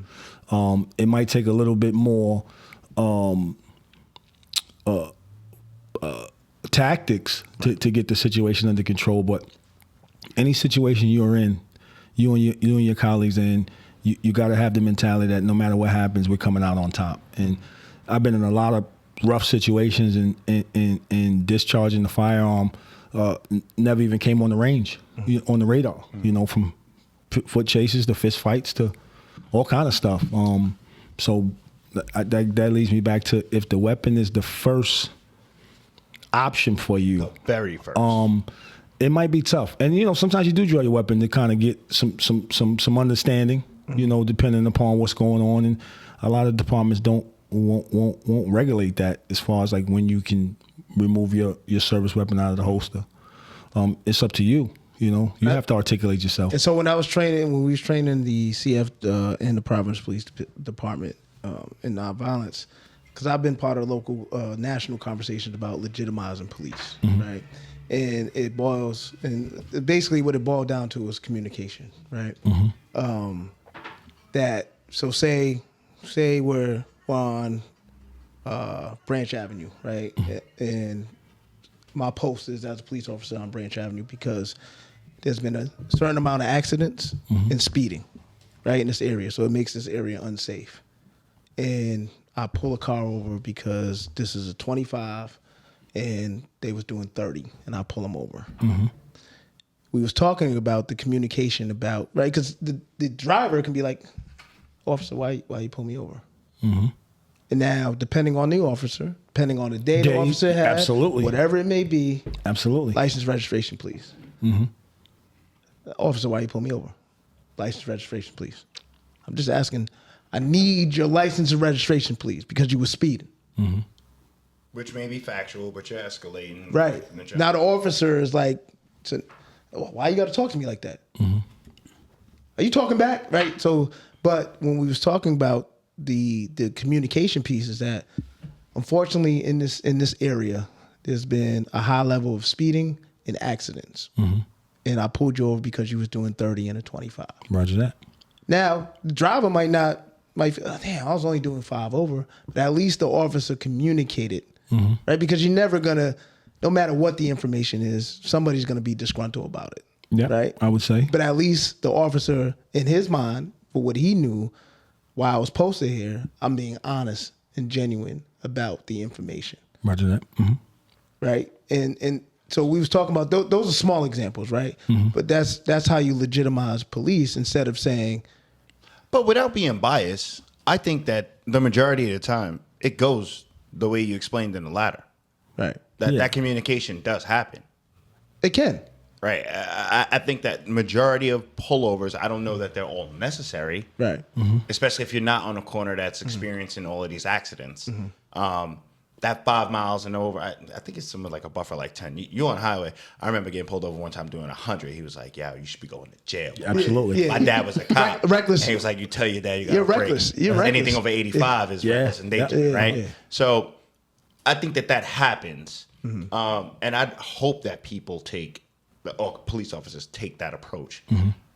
I had a question about this immunity clause, this police immunity, where if they can't be sued for what I would deem civil lawsuit, what I would deem as like malpractice, if they use the justification of I felt my life was in danger. I think that's because why would it even exist, and why is this the only municipality, only area that serves the community that can do that? Like a firefighter can't say, hey, I'm not going into that fire and trying to save those 2 people because my life is in danger without some kind of recourse. A doctor can't say, hey, I took an oath, but there's a pandemic. Yeah. So I'm not going into the hospital. My life is in danger. Well, I don't know. They would, and I'm not saying that they'd be sued, but they would immediately get either, malpractice suit or disbarred or, there'd be some kind of fired. Yep. Police officers have the immunity of, well, I felt my life was in danger. Mm-hmm. And that's all I need, really, to have this immunity clause where now I'm free of any civil suit. But also along that line, right, the mentality of, I want to get home safe tonight. Yeah, but you, just to back up, my life is in danger doesn't necessarily justify the use of force. Right. But it has been until Chauvin, who we know his life wasn't in danger. Yeah, I think that it's a little bit more to at least on the media. You have to have, you're supposed to show justification. It's just not my life was in danger. I know that people will say that because obviously one could articulate to discharge the weapon. I felt like my life was in danger. But if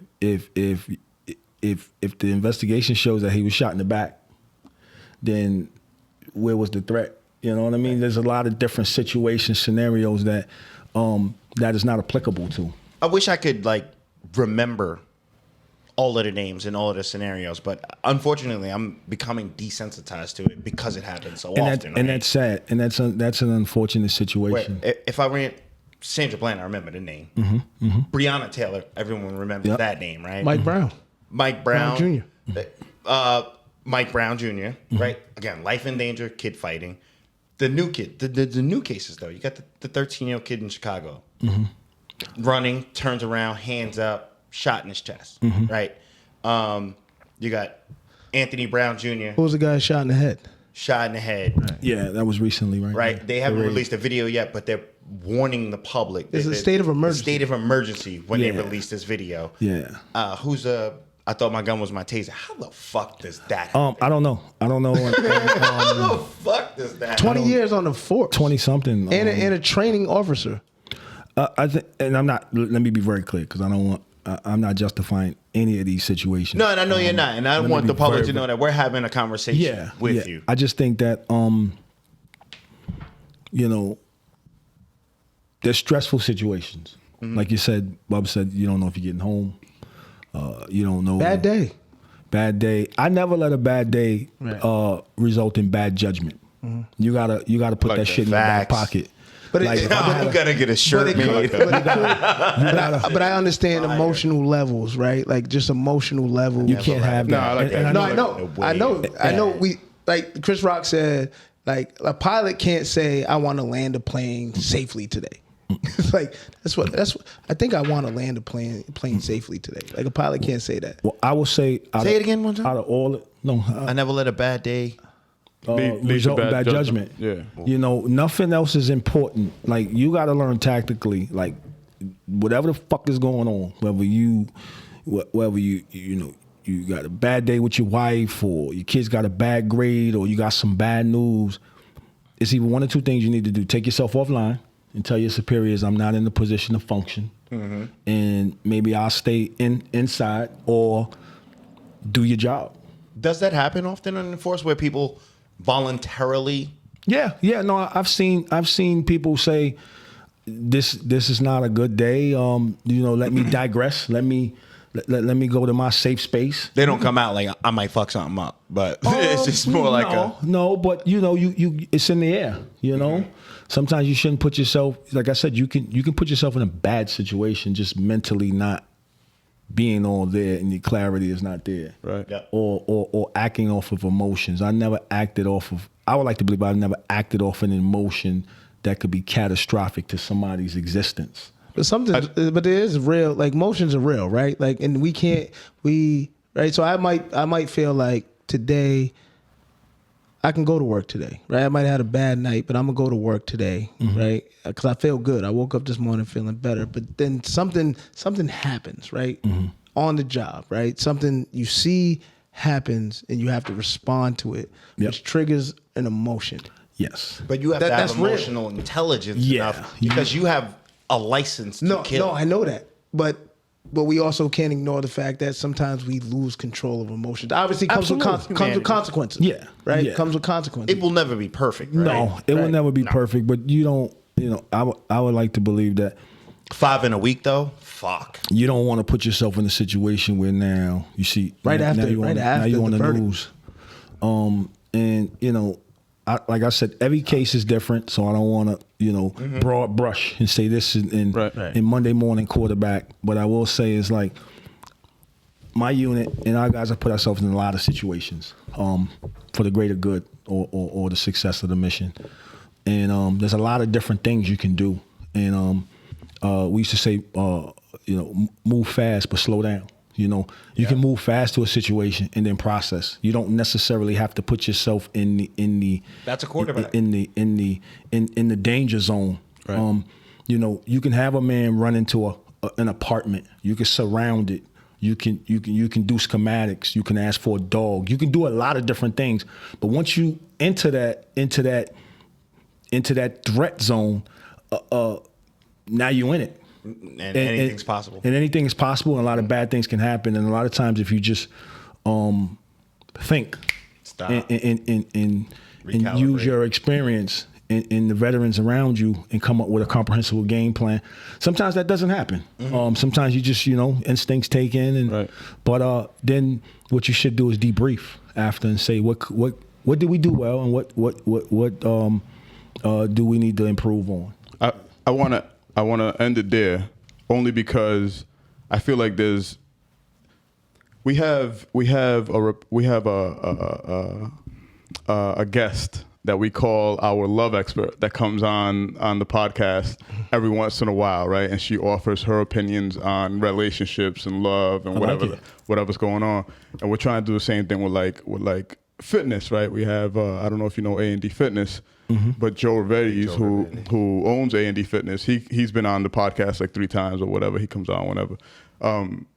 I think just by listening to you and by listening to the energy and feeling the energy in this room, you should 100% be a staple on this podcast where you come on every once in a while and we ask you questions about what the law fuck's going on. enforcement consultation. Absolutely. The check is in the mail. Yeah. No problem. 100%, man. Because we Wait, I just have one more question, Dave, before we do it. That's the reason. You see I what I'm saying? know, but it's just one question. Hey, do it.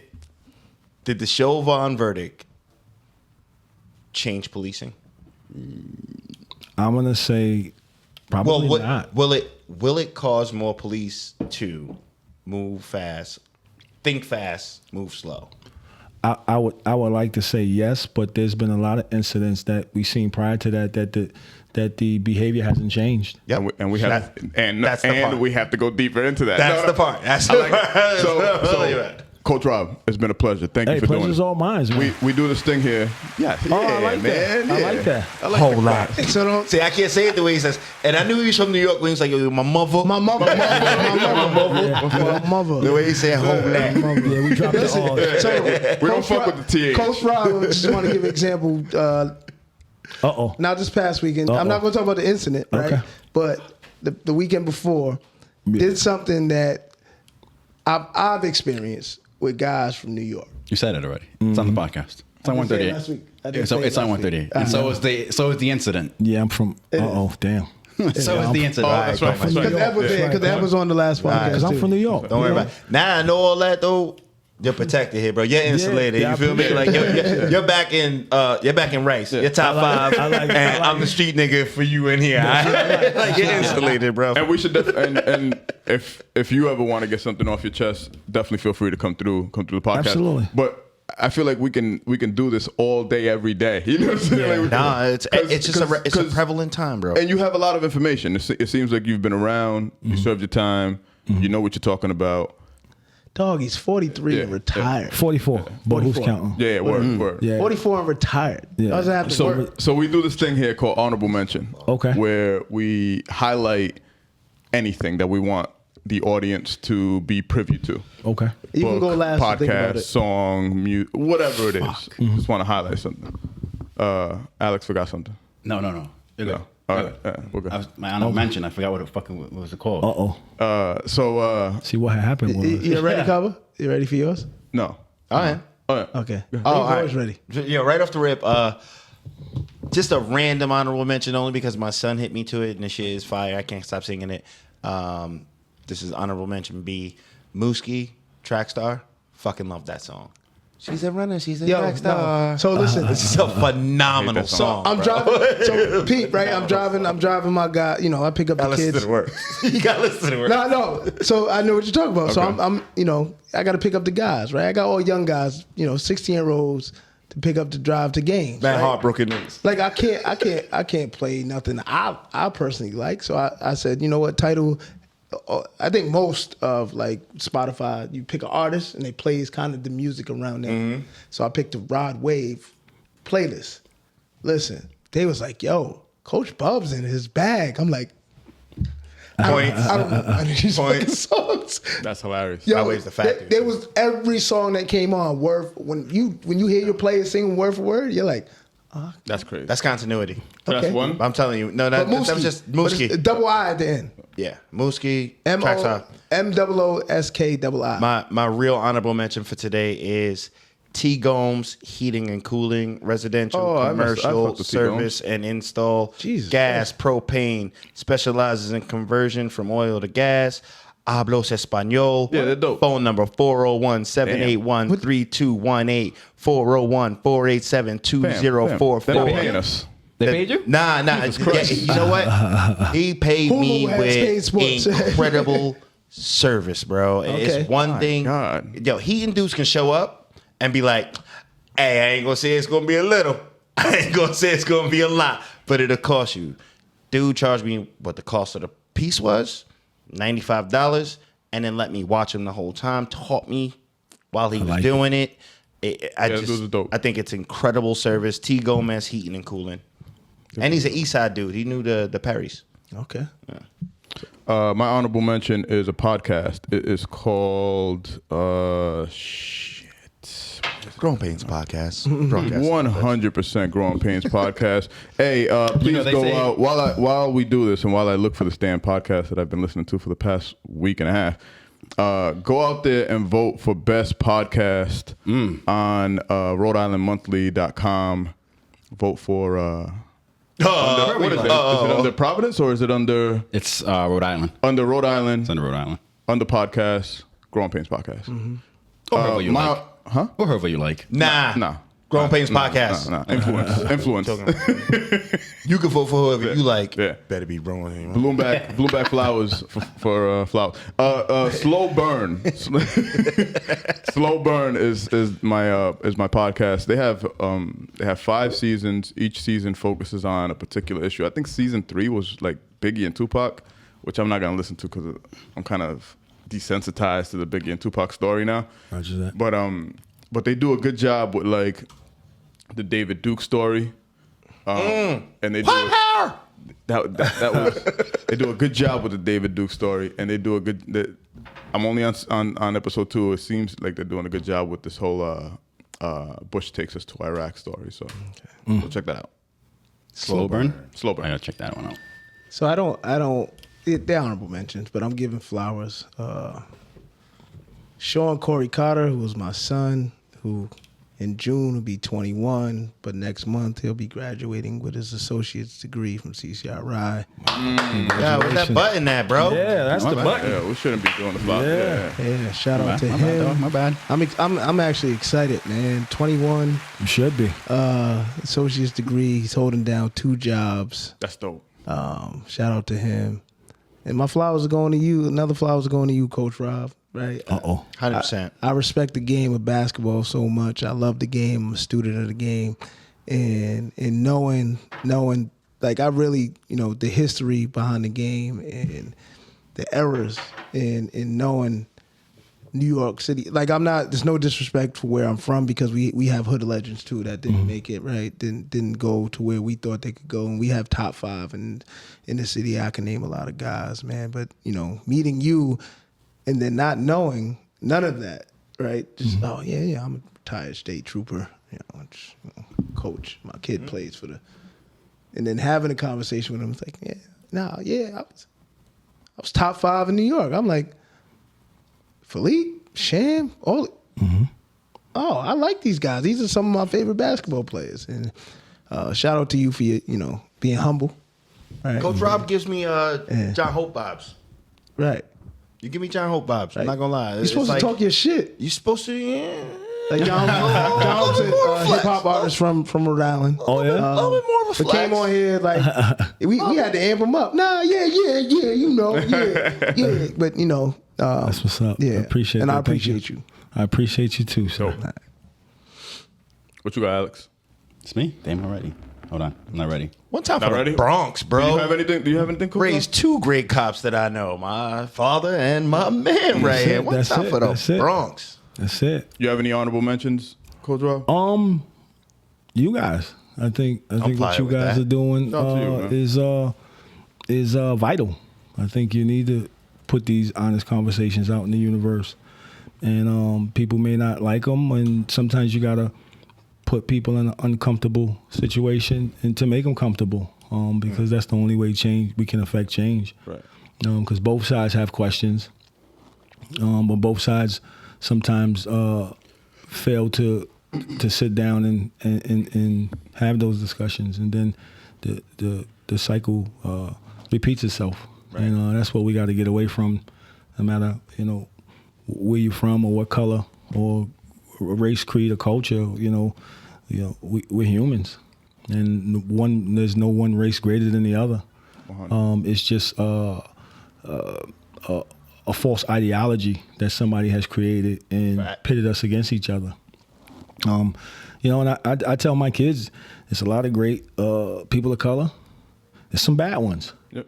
And there's a lot of good people, Caucasian people, but there's some bad ones. So you need to, while you in your travels, you need to be able to decipher and make those decisions for yourself. And I think as a culture, just because a man walks in and he's black doesn't make him a bad guy. But just because the guy comes in and he's white doesn't make him a good guy. I mean, who created that? Right. And in this case, a guy walk in and he's 12. It don't mean he a bad guy. Roger that. Right? And I think along those lines, and for people that follow Justin LeBoy, he makes some funny comments. But he made one, posted one, and I don't know if these are his words, but healthy relationships include uncomfortable conversations. Absolutely. Yeah, all the time. Absolutely. Yeah. So thank you guys. Thank you. Thank you. And it's not a thank you like won't see from here. Nah, from I'm back tomorrow. Now. They're gonna be like, we got to get this nigga out of here. Yeah, legal law enforcement consultant to the podcast. And security when you guys get you get on that big stage. I need to run your security detail. Yeah. For a small fee, of course. I wasn't going to ask Bubs 5-time failing ass. No, just talking shit about because coaching ain't getting it. No, just no. Shit, what you got, Alex? I'm going to go with the book. It's called The Myth and Propaganda of Black Buying Power. And it's exactly what it sounds like. He goes into it, he cites everything. There's a lot of information in there. It's you can either pay for it, it's on any bookstore, it's free. Or it's free. Reem doesn't like this shit. Or it's free. Oh, I need the free one. At imixwhatilike.org. I'm a coach. You can just download it. Myth of Black Buying. I need the coach's version, the free one. Reem's not with this shit. It is absolutely the greatest thing that I wrote. Right? Myth and propaganda? The Myth and Propaganda. All right, the propaganda. It's a myth. It is a myth. Black buying power. Absolutely. Did you see Black Panther come out? Okay. Did you see what Black Panther did? Crushed Titanic. What are you talking about? The movie? Because Black Dollars was going out there renting that movie. Did you think that was just black? Hey, Coach Rupp. Yes. I'm about to wild on him. Now black people ain't got no buying power, Hey, bro. Coach Rupp. Dude, that's the one honorable mention and the first time ever that I'm telling people, do not mention again. All right, but read it. I'm going to have to read it. Read it. I felt the same way about Uncle Tom, that documentary about this Black Republican movement. And I was like, nah, they have valid points. And I was like, I get it. That myth of being enslaved for too long and black people are impoverished and feeding that mentality. But you can't. I want to talk. Told me black people ain't got no I want to talk dollars. about a clip I seen yesterday. All right. So Coach Rob, again, Yes, sir. just want to reiterate from the beginning, because we talk shit on this podcast. And what I mean is that we haven't been talking shit about you, but we've been saying shit like talking shit about Coach Rob is ducking us. You know what I'm saying? He's showing up. He's ducking the shit. But not COVID. Very much. Hey, everything you do 100%, on man. COVID. So. 100%. But very much appreciate you, man. I appreciate you guys again, too. you're very knowledgeable. 1,000. You bring a very honest and personal perspective to law enforcement, and I think I speak to everybody. Like, we would love to have you back on a periodic basis and just chat it up, talk shit, or answer some questions that we have or whatever. You know what I mean? You're definitely coming back after these court filings and cases about. Yeah. I thought it was a taser. 13-year-old boy. Yeah, we're gonna need She's getting to out. talk to the community again. She's getting out. Yeah. Even after hugging the brother, she's getting out. But yeah, thank you for that. Grown Pains Podcast. Wait, real quick. Oh. Did y'all see the Providence Journal released that report about No mask? Opening up? That's right. in No May? more masks. If you have a vaccine. No, How they gonna prove that? vaccinated people. How they I'm gonna prove vaccinated. that? I'm vaccinated. I'm vaccinated. I'm vaccinated. Can't prove it. I got my vaccination. No, you. Oh, all right, my bad. Sorry. But I can.